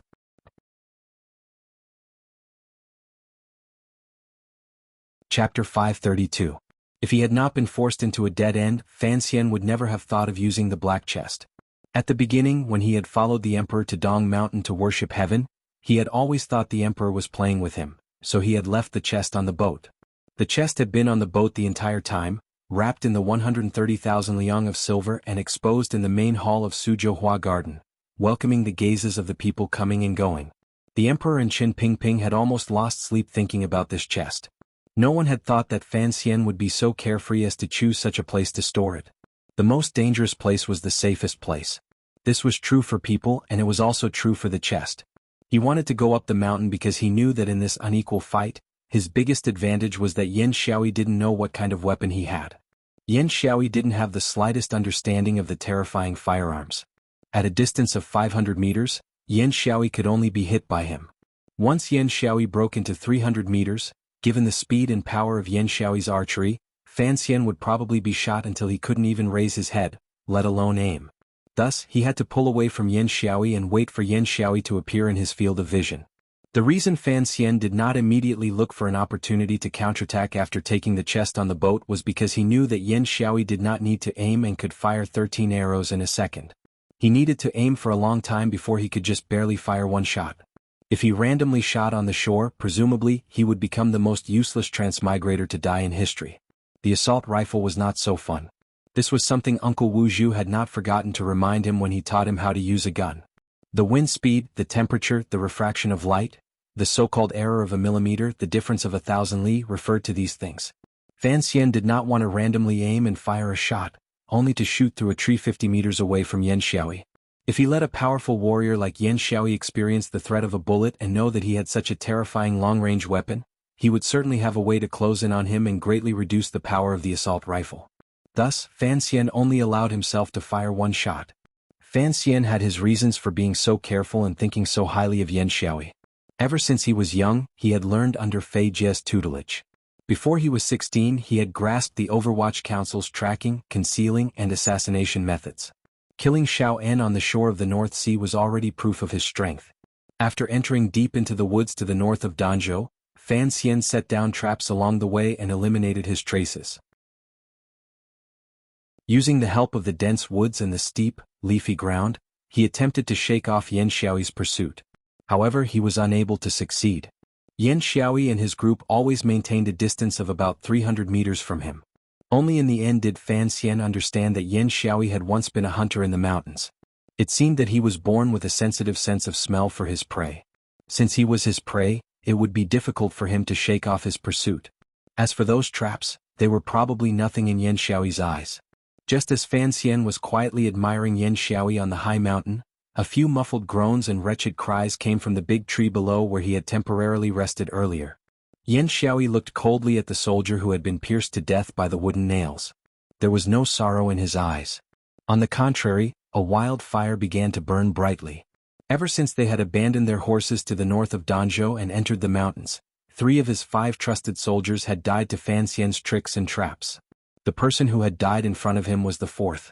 Having chased to this point, Yan Xiaoyi, who was a superior 9th level ace and close to the realm of a great grandmaster, had the same thoughts as Fan Xian. He felt some admiration for him. Yan Xiaoyi knew what kind of damage his arrow, particularly Sir Yi Liuyun's sword, had done to Fan Xian on the precipice. If Fan Xian's ability had fluctuated between the upper and lower 9th level before, then after being heavily injured and having experienced a night of running, Fan Xian could at most be considered an 8th level ace. He had thought that personally taking action to kill a heavily injured Fan Xian would be an easy matter. However, such a heavily injured person was still able to lay down so many traps in the mountains. Some of the traps and mechanisms were things that even Yan Xiaoyi himself had not been able to completely discover. Thus, he had killed his subordinates and prevented him from moving forward. A rotting smell wafted through the mountain woods. No one had entered the primeval forest to the north of Danzhou, for thousands of lee swamps and rocky mountains bordered each other. Ferocious beasts fought vines. Near the sea, the moist wind blew, blowing out the world's densest flora. The denser the flora, the more dangers were hidden inside. No one knew whether this rotting smell came from animal corpses or from the accumulation of old fallen leaves and the heat of the scorching sun. In any case, it smelled bad and piercing to the nose. Yan Xiaoyi sniffed and slowly circulated the jinqi in his body. With great difficulty, he sniffed out the scent that was well hidden by the rotting smell. The traps and mechanisms all had this smell. The deaths of Yan Xiaoyi's 4 trusted soldiers originated from this. If he had not carefully investigated, he probably would not have smelled it. Yan Xiaoyi did not forget that Fan Xian was Sir Fei Jie's student, one of the most vicious users of poisons in the world. Who knew where else in the mountain woods Fan Xian had laid down poisons? Yan Xiaoyi gazed at the mountain and narrowed his eyes. He didn't understand where Fan Xian's body had gotten so much energy and courage to support him for so long. Thinking of this, the glimmer of a confident smile appeared at the corners of his lips. The more powerful the enemy, the happier it was to kill. Governor? The only surviving soldier swallowed and said in a trembling voice, "Once you enter the dense forest, it will be difficult to walk out alive." He lowered his voice and said, "After all, Fan Xian doesn't know about the secret passages in the mountains like you do."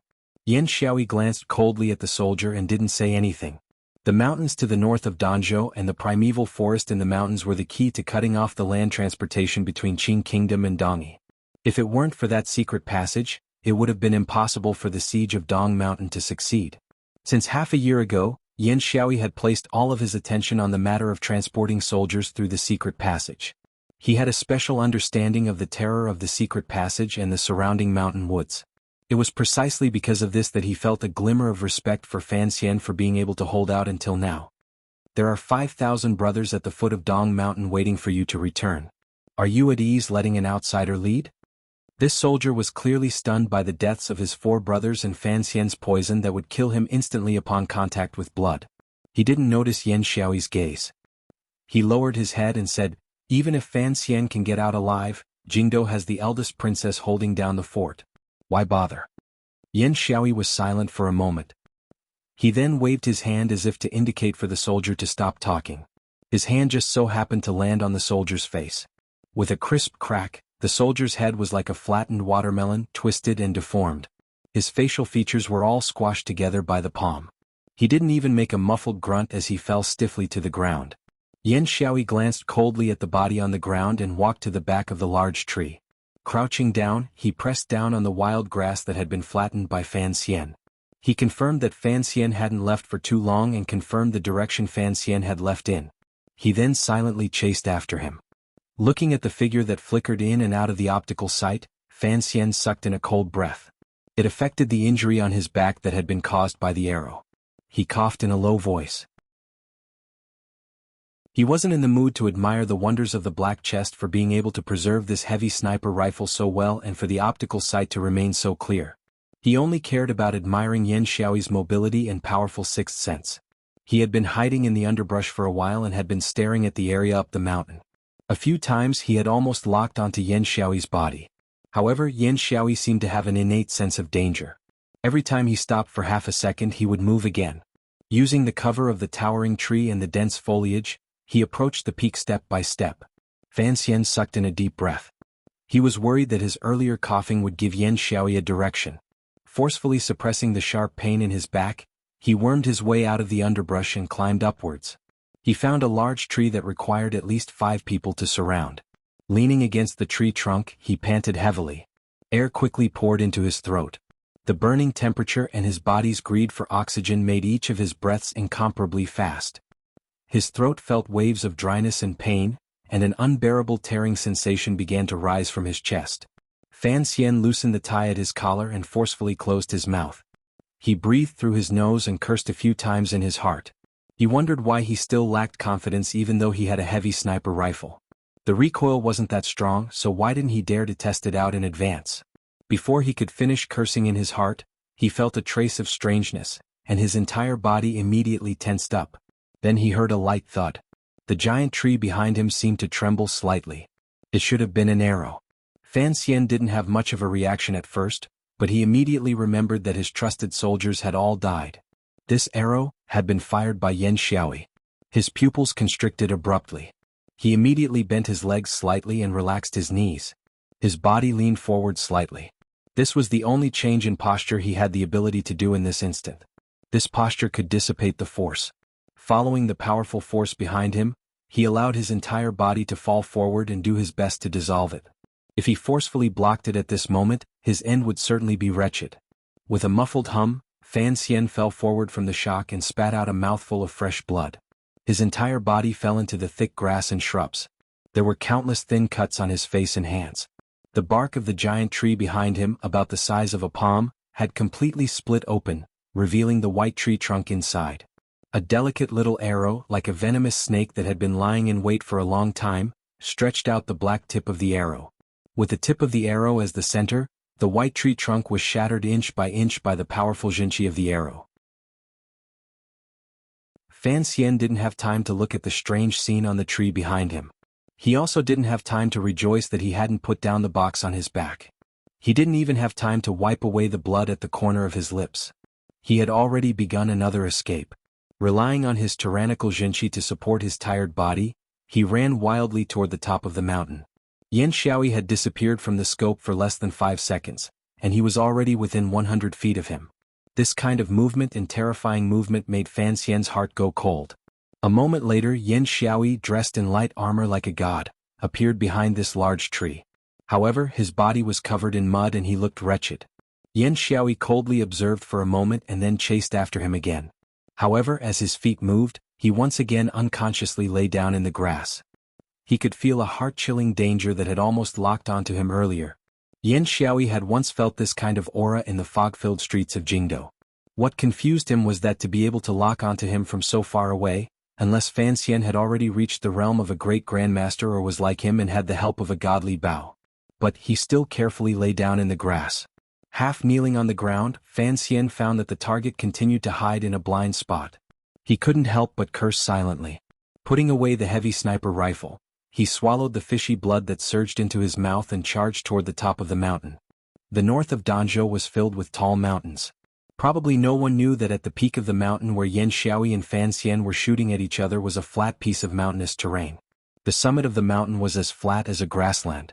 Strangely, there wasn't a single large tree. There was only long grass that was knee-deep and spread out like a green carpet. The strange meadow at the top of the mountain stretched all the way to the edge of the precipice. In the grass beside the precipice, Fan Xian set up the frame and placed the black chest calmly by his side. The expression on his face had already calmed down. He knew he had no way out. Even if he carried the chest and climbed down the precipice, it was daytime. If Yan Xiaoyi raised his bow and shot down, he would only die.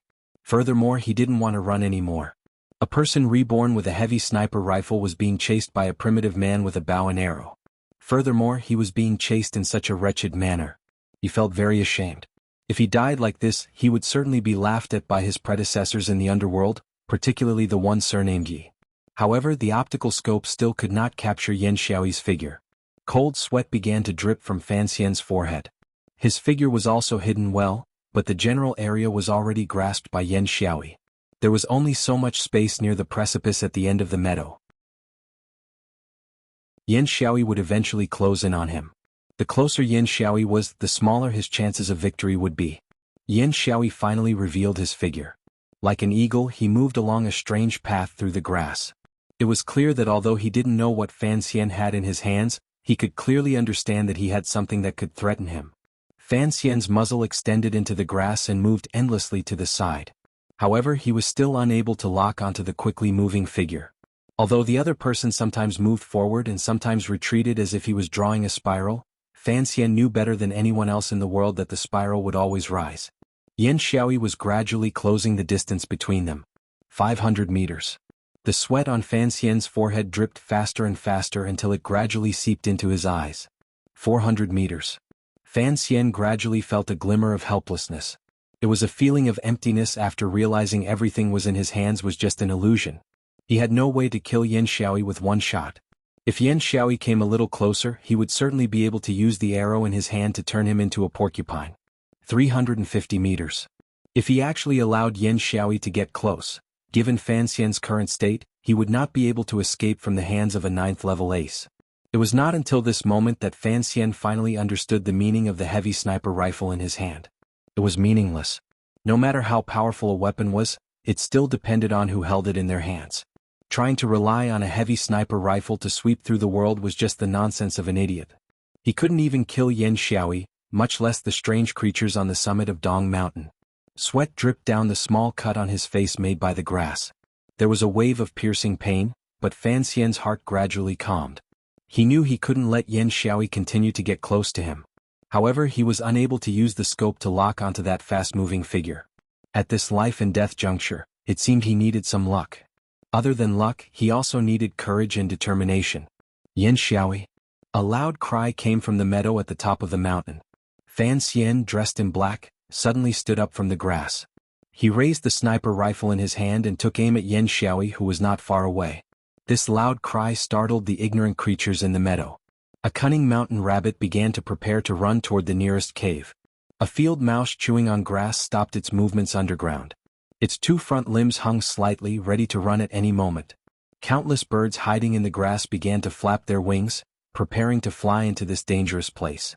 Following this cry, in a flash, Yan Xiaoyi made a decision he would regret for the rest of his life. Perhaps it was a decision he didn't have time to regret. He stopped his body and used the fastest speed to remove the gold-threaded longbow from his back. With his feet in front and one behind, he stood steadily on the meadow. With all his strength, he pulled the bowstring to a full moon. An icy arrow aimed straight at Fan Xian, who had revealed himself. In this instant, Yan Xiaoyi saw clearly what Fan Xian held in his hand, but he didn't recognize it. Perhaps it was the Overwatch Council's most advanced crossbow? Since Fan Xian had already revealed himself and was beginning to face him head-on with a courage he hadn't displayed for a day and night, Yan Xiaoyi gave Fan Xian this opportunity. It wasn't that Governor Yan was arrogant. He knew that if he maintained a high speed and fired at the same time, he might not be able to hurt the pretty boy who was more cunning than a rabbit, more cowardly than a field mouse, and better at running than a bird. At a distance of 300 feet, as long as he stood firm, he would be able to shoot Fan Xian to death. Even if he couldn't, he wouldn't give Fan Xian any chance to counterattack. As for the strange object in Fan Xian's hand, human psychology was like this. When it came to mysterious and unknown things, there was always a fear of the unknown. That was why Yan Xiaoyi had been so cautious earlier. After he clearly saw the thing, made of metal, he naturally thought it was a powerful weapon newly developed by the Third Bureau of the Overwatch Council. Once he knew what it was, he was naturally no longer afraid. This was especially so for an arrogant and conceited peerless expert like Yan Xiaoyi. His decades of immersion in archery and his natural talent gave him sufficient capital to be confident. He always believed that no matter how fast the enemy's crossbow bolt was, it was impossible for it to be faster than his own reaction. Even if he heard the sound of the arrow and dodged the sound of the spring, he would still be completely unharmed. Was there an arrow faster than sound in this world? Yan Xiaoyi didn't believe it, so he coldly stood his ground. Pulling back the longbow, he aimed at Fan Xian and released his finger. The arrow flew out. All of this happened in a very short moment. From Fan Xian bravely standing up from the grass to Yan Xiaoyi steadying himself, to Yan Xiaoyi releasing his fingers, it was just the blink of an eye for a normal person. Fan Xian's speed was clearly not as fast as Yan Xiaoyi's. Only when he clearly saw the arrow spin at high speed and come closer and closer to his body did he pull the trigger forcefully. A spark burst out from the muzzle of the sniper rifle. It was very beautiful. The longbow in Yan Xiaoyi's hand was humming. His posture was still as valiant as a god shooting the sun. Then his pupils constricted because he saw the spark. He also heard the very clear muffled sound. However, he had no way of dodging it. The other party's arrow was truly faster than sound. With a pop, it was like a paper bag being smashed open by a naughty child. It was like the water bucket used for showering in the old Danzhou manor being smashed open by a rock. Half of Yan Xiaoyi's body split open in an instant. His powerful body and powerful flesh in this instant became a flower. A flower dyed the color of blood bloomed on the green meadow. Without surprise he fell heavily. In this moment he finally remembered the legend from back then. At the same time the arrow Yan Xiaoyi had shot pierced viciously into Fan Xian's body. A spray of blood sprayed out and nailed Fan Xian's body firmly to the slightly sloping meadow by the side of the cliff. Time flowed again. The mountain hare burrowed into the narrow cave. The vole put down its front limbs and began to run wildly in the darkness. The birds in the grass also flew up and turned into a vast expanse of white feathers. They fluttered helplessly in the air above the meadow at the top of the mountain. At the two ends of the meadow lay two people fighting to the death.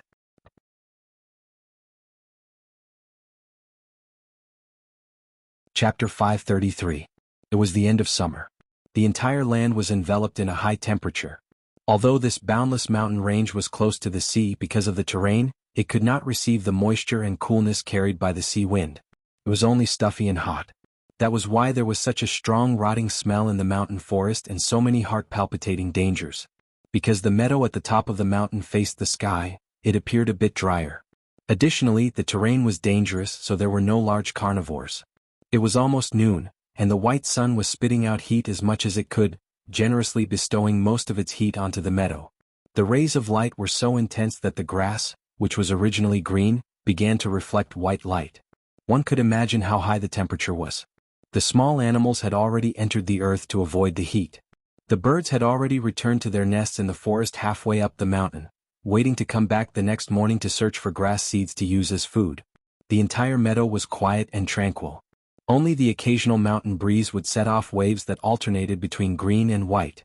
The porcelain blue background and the comfortable white clouds gently watched these waves. The entire world was very beautiful. If the two humans and the blood that flowed from their bodies did not exist, it would be even more perfect. With a groan, Fan Xian slowly opened his eyes, which were sticky with sweat and blood. He narrowed his eyes and looked at the sky. He found that there seemed to be a spot of light in his eyes that he could not get rid of. He did not react. This was a problem after being illuminated by the blazing sun for a long time. Unconsciously, he stretched out his hand to wave. He found that his right hand was very heavy.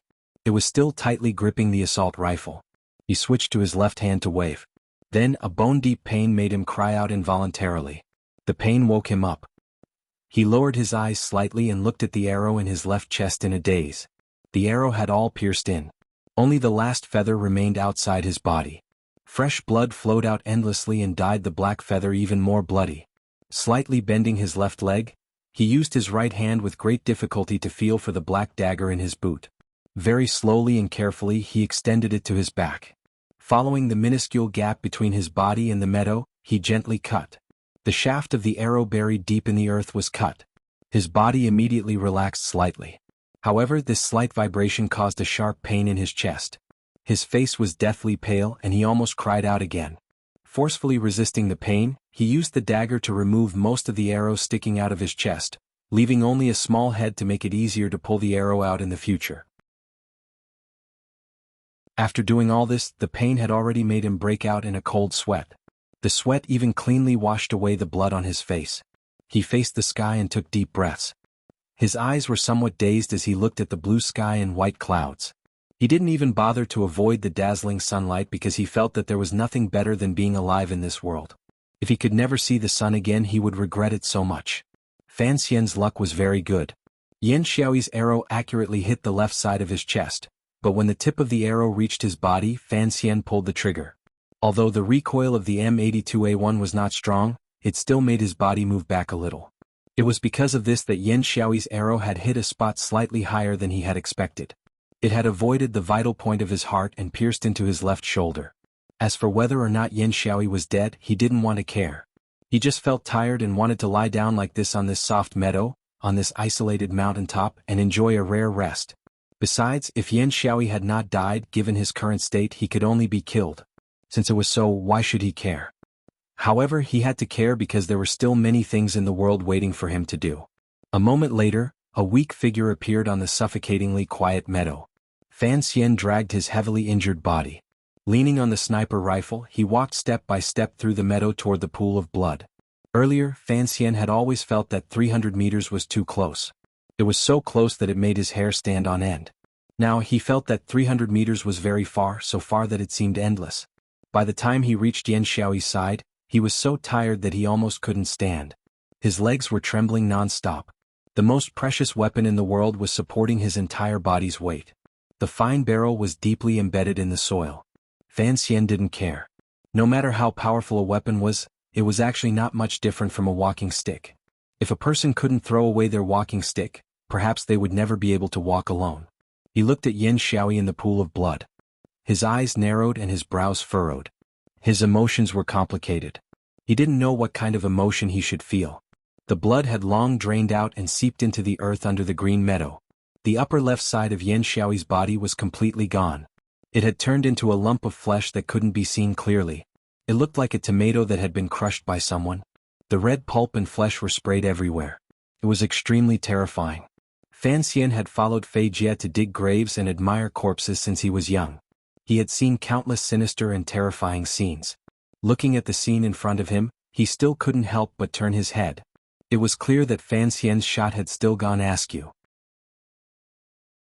However, the powerful power of an anti-material weapon was fully demonstrated at this moment.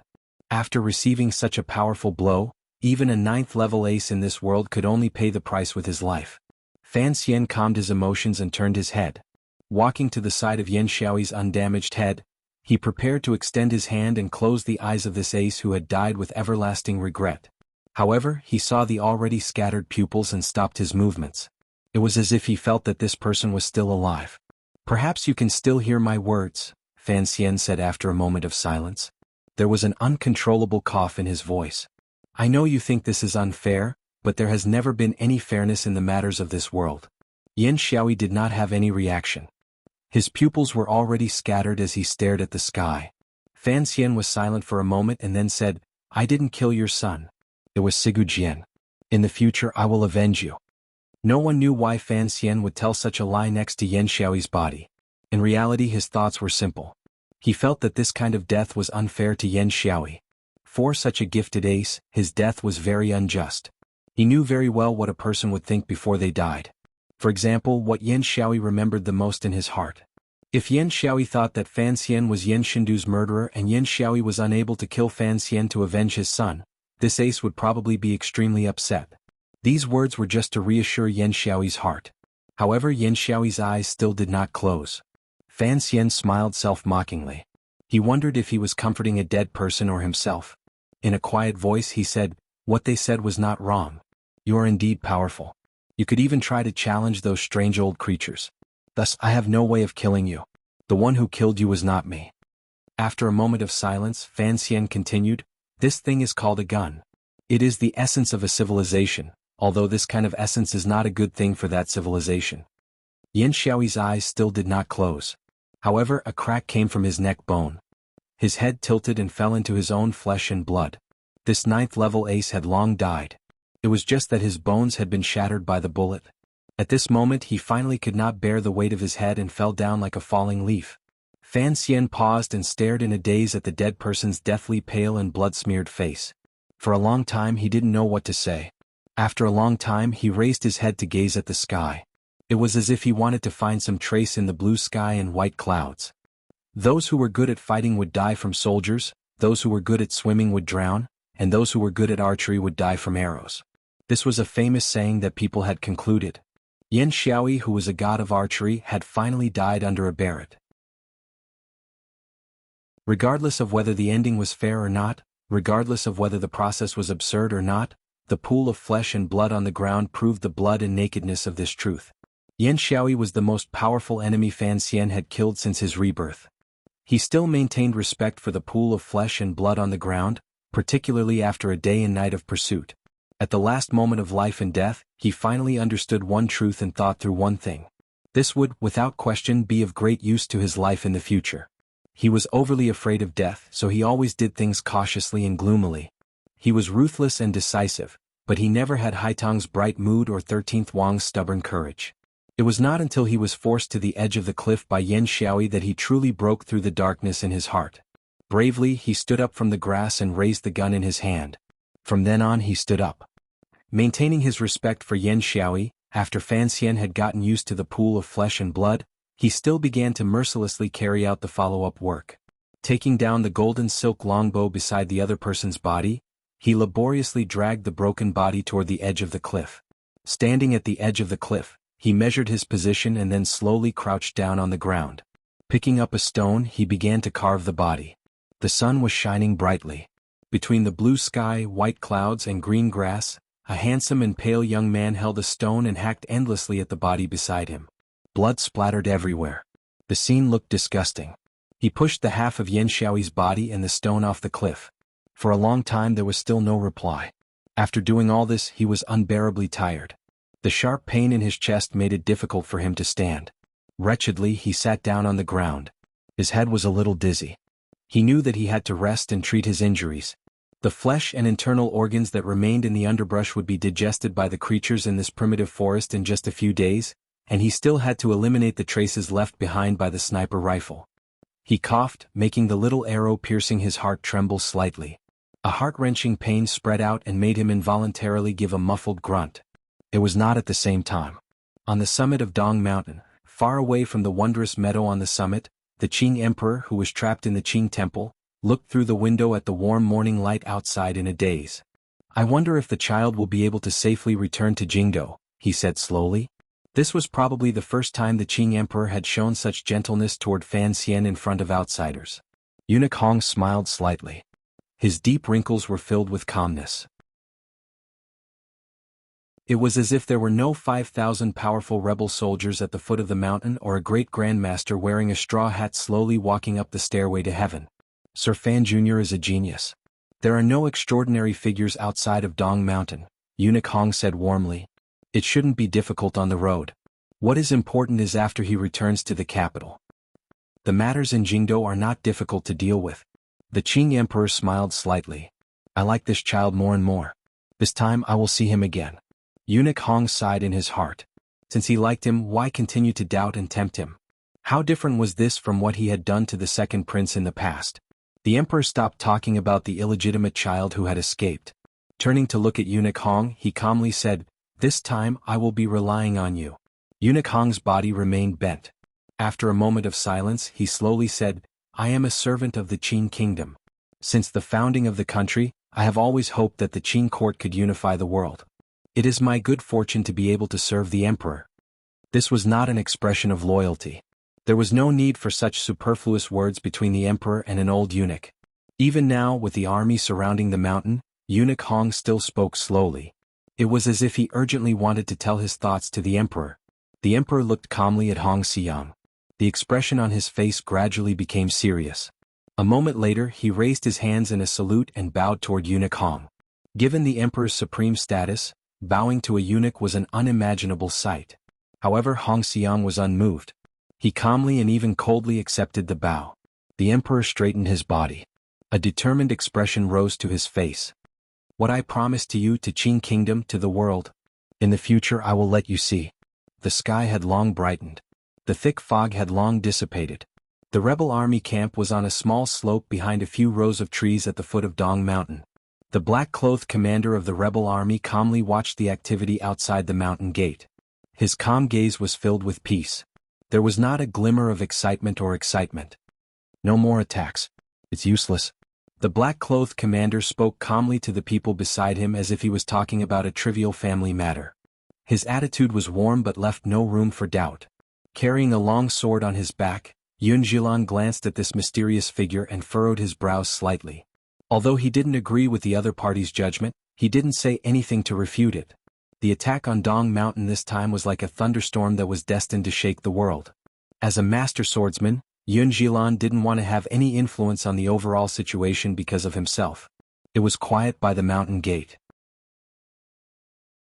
The remaining hundreds of imperial soldiers had already retreated behind the mountain gate. The 5,000 longbowmen of the rebel army had attacked several times but were completely beaten back by the defensive power in the mountain forest. The ones launching the attack this time were the attacking troops with the aces of Dongi as the core. Yun Jilan had great confidence in the strength of the disciples of the Sword Hut. He thought that with them leading the archers in a powerful attack, even if the Qing Emperor's most powerful tiger guards were hidden in the forest behind the mountain gate, they would still be torn open. Furthermore, the valiant disciple of the imperial army, when faced with his fellow disciples from Dongi, was he going to continue attacking? In the morning the birds were startled. With a crash they charged out of the forest and tore off a few green leaves. One could imagine how frightened the birds were after a night of rest. What startled the birds was the snowy light that lit up the sky. Each piece of snow was a knife. A long knife that killed mercilessly. The snowy light filled the sky. No one knew how many soul-eating long knives danced at the same time to create such a bleak and terrifying scene. Knife chi crisscrossed through the forest. In an instant, it spilled out completely, invading the normally sturdy but now incomparably weak forest trees. Countless tree bark and tree trunks were shaved off and shot out with a pitter-patter. They hit the dirt with a thud. Countless muffled groans and wretched cries rang out in an instant. Blood sprayed freely in the forest. Broken limbs were thrown into the sky and fell toward the ground. It was the first time they had encountered a battle, yet it had progressed so wretchedly.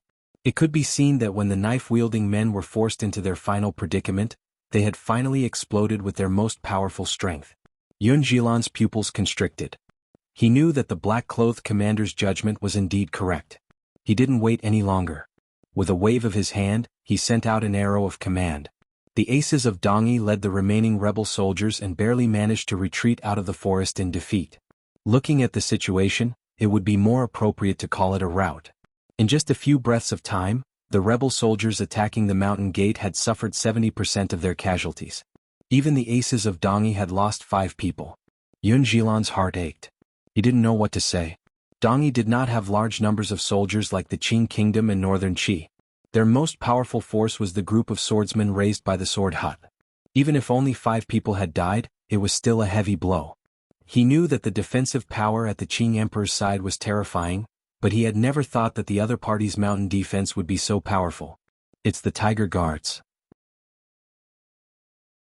The black-clothed man on the horse looked at him and calmly said, "Legend has it that the 7 Tiger Guards at Sir Fan Jr.'s side working together can force Lady Haitang to retreat on this quiet Dong Mountain." He smiled slightly. "There are 100 Tiger Guards. Other than the first experiment, this is the first time I've used the Chidian author system for a scheduled update. When I finished writing this paragraph, it was 9 o'clock in the morning. When everyone sees this chapter, it should be 4:50 in the afternoon. I'm already on a plane to Shanghai. Yes, Chidian is about to hold its annual writers' conference. There are many people like me in the country who are rushing in the direction of Shanghai. The conference will end on the 23rd, but I won't go home immediately because I have to go north. Because of the sentence before, devastatingly beautiful. Until the middle of July, my life will be on the road.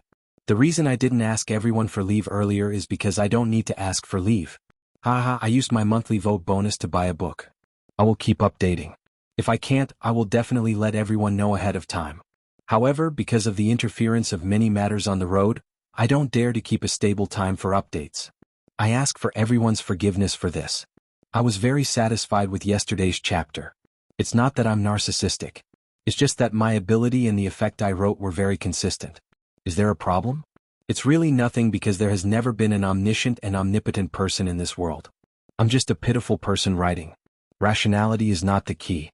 It's more important to be self-consistent. It's basically impossible to write a novel every day without making mistakes. So, in this area I've always been very good at forgiving myself. I'm a person who treats myself very generously and treats others very generously.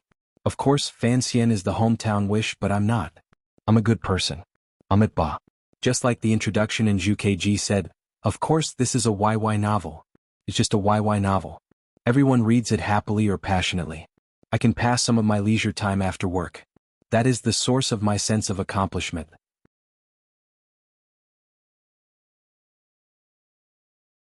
Chapter 534. The Great Dong Mountain was the most beautiful and strange mountain peak in the world. It faced the sea and had its back to the land. In front of it was a smooth jade-like cliff. Behind it was a green mountain forest nourished by fertile land.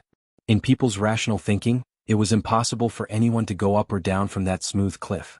However, this record had been broken by the Qing commissioner the night before. The front of Dong Mountain was still dangerous. Other than a long set of stone steps that rose steeply into the clouds, there was no other path. If they wanted to forcefully attack, they could only follow this path. The narrowest place was often a place where one man held the pass and 10,000 could not pass. It could truly be said to be a dangerous place that was easy to defend and difficult to attack. The reason the rebel army had chosen to surround Dong Mountain was because they were thinking in reverse. Since the mountain was difficult to go up, if the army surrounded the mountain, it would also be difficult for the people on the mountain to come down. Up until now, the rebel army's control of the situation was very good. The Qing Emperor's side had tried to break through the encirclement a number of times, but they had ruthlessly and mercilessly beaten them back. After beating them back to the mountain gate, the key points at the foot of Dong Mountain were all controlled by the rebel army. The rebel army had not thought that although they had surrounded it, they would not be able to take even half a step up the mountain. There were 100 tiger guards on Dong Mountain.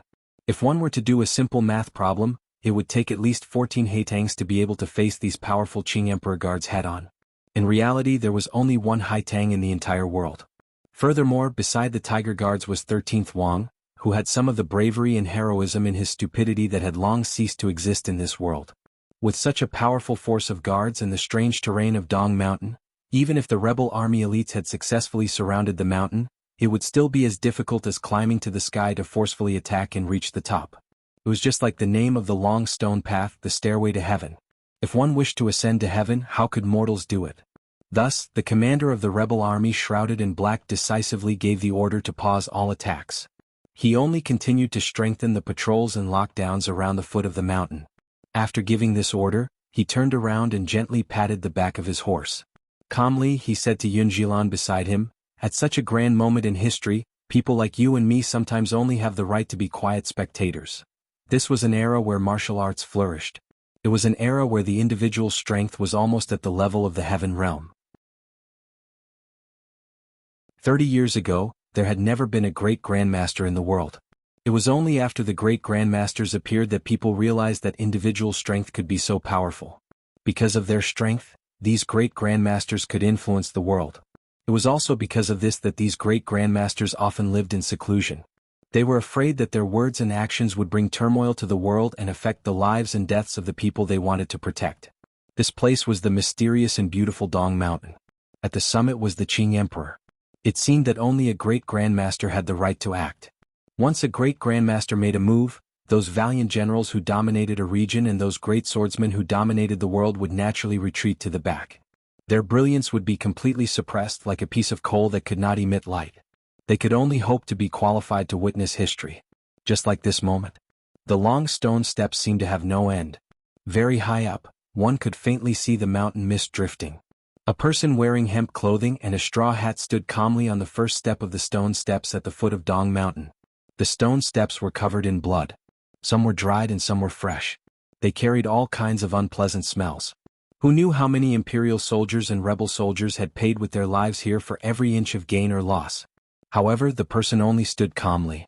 It was as if he was not stepping on blood steps but white clouds. The mountain wind picked up. The person's figure was faintly discernible and lofty like an immortal. It was as if he wanted to ride the clouds up 3,000 feet. He didn't want to go to the heavenly palace. Instead, he wanted to go to the temple at the summit. When the person wearing the straw hat appeared on the first step, The two armies inside and outside the mountain fell silent at the same time. There wasn't even a cry of surprise. It was as if they were afraid of offending this figure. The black-clothed man and Yun Jilan, who had been sitting on their horses the entire time, quietly dismounted. They bowed slightly toward the back of the ordinary hemp-clothed figure to show respect. They knew that this figure had already come to the foot of the mountain last night, but they didn't know how he had appeared in front of them. However, they didn't need to be surprised. For such a person to appear in this world was the most inexplicable thing to begin with. The rebel soldiers did not make any more movements. After a moment of silence, the Tiger Guards, Imperial soldiers and Overwatch Council in the forest seemed to become flustered and helpless. No matter how loyal they were to the Emperor and their country, they had never thought of directly opposing this person, particularly the people of the Qin Kingdom. They had always seen this exceptional master, who liked to ride boats on the ocean, as the protector of the Qin Kingdom. However, this god was going to ascend the mountain in defiance of the Emperor's edict. Everyone knew what his goal was. The Tiger Guards became nervous. The swordsmen of the 6th Bureau of the Overwatch Council felt their mouths go dry. The Imperial soldiers were so shocked that they almost lost their grip on the weapons in their hands. To fight with a god was already beyond most people's imagination and mental limits. Furthermore, they knew that although the opponent was only one person, he was more terrifying than thousands of soldiers and horses. Even if he did not have a sword in his hand. Yi Luyun, wearing the straw hat, did not have a sword in his hand. No one knew if there was a sword in his heart. Last night, his sword had already pierced through the sometimes calm and sometimes angry ocean at the foot of Dong Mountain. It had pierced through layers of white waves, flattened a reef and injured Fan Xian's heart meridian.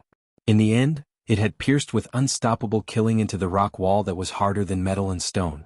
The entire sword had disappeared, leaving only a slightly protruding hilt in the rock wall. However, everyone under heaven knew that Great Grandmaster Yi Luyun was even more terrifying without a sword in his hand. In those legends, Yi Luyun resolutely abandoned his sword because of an unknown story.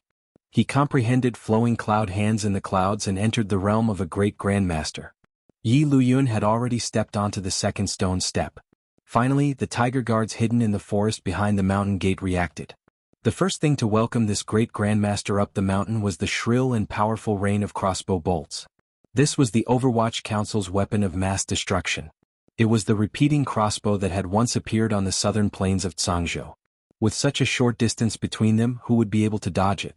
The black-clothed man and Yun Jilan watched this scene from the distant flat ground outside the mountain gate without blinking. Of course, they were not worried about Yi Luyun's life or death. No one thought a mere rain of crossbow bolts would be able to stop a great grandmaster. They just didn't want to miss the scene of the great grandmaster, who usually appeared like a divine dragon, personally taking action. The black-clothed man thought to himself that if it was him facing such an urgent rain of crossbow bolts, he would probably be injured.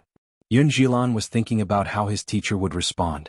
Yi Luyun faced the crossbow bolts that were about to strike his body and only waved his hand. This wave was like a mountain pine chasing the clouds, unwilling to have its beautiful appearance covered by the white fog. This wave was like a drop of rain piercing through the clouds, unwilling to have the black clouds cut off its chance to get close to the earth. The strangest feeling this wave gave everyone watching was that it was natural, gentle, determined, and fast. Two completely opposite attributes fused perfectly and vividly with this simple wave of his hand. Where the hand landed, the crossbow bolts gently fell to the ground. The crossbow bolts that shot out at high speed met that hand like clouds flying strangely slowly. They were slowly plucked off one by that hand and then thrown into the dust. The black-clothed man's heart chilled. In a quiet voice he said, "I can't see his hand clearly." Yun Jilan was silent. He had wanted to see which realm was higher between this Qin Kingdom great grandmaster and his teacher. Unexpectedly, he didn't understand anything. Given his and the mysterious black-clothed man's eyesight, they only understood one thing. The gentle Luyun released his hand so quickly that it could be used gently. Yet, no one was able to catch the trajectory of the fingertips. Not just fast. The man in black muttered to himself, "The cloud is in existence with the most shapes, so his hands are gentle yet terrifying." In Suzhou in Baoyue brothel, Yi Luyun had once used a pair of chopsticks to swat away Fan Xian's crossbow bolts like he was swatting away mosquitoes. Now, at the foot of the Great Dong Mountain Gate, his wave of one hand was even more ingenious. He walked up another step. The light of the knife shone brightly. In June, the stone path of Dong Mountain was like flying snow. The power of the snow headed straight for the straw hat. Countless tiger guards summoned their courage in this instant because of the responsibility and fear in their hearts and chose to attack at the same time. The long knives danced in the air. The power of the knife was enough to break the sky. It enveloped Yi Luoyun's entire body. At the same time, such a powerful knife power layered on top of each other could completely chop Fan Xian and Haitang into pieces. However, it didn't hit Yi Luoyun. On the stone path, there was only a twisted and unpleasant sound of metal scraping against each other. Yi Luoyun's straw hat was still on his head, but his body was like a wisp of smoke. In an instant, he passed through the layers of knife light and suddenly came to the top of the stone steps, leaving the tiger guards behind him. He shook his arms and the two metal objects in his hands fell onto the stone steps. They rolled down more than a dozen steps with a crisp clang and then fell apart. It was only then that the crowd realized that the metal that looked like fried dough twists were actually long sabers slashed out by 6 or 7 tiger guards. Luoyun was strong enough to bind gold and bind stones. After Great Grandmaster Yi Luoyun perfectly displayed his realm that far surpassed the secular world, he stood quietly on the stone steps. Suddenly his body swayed. A corner of his hemp clothing was blown by the wind and left his clothes. A piece of hemp cloth floated up in the mountain wind and swirled above the stone steps.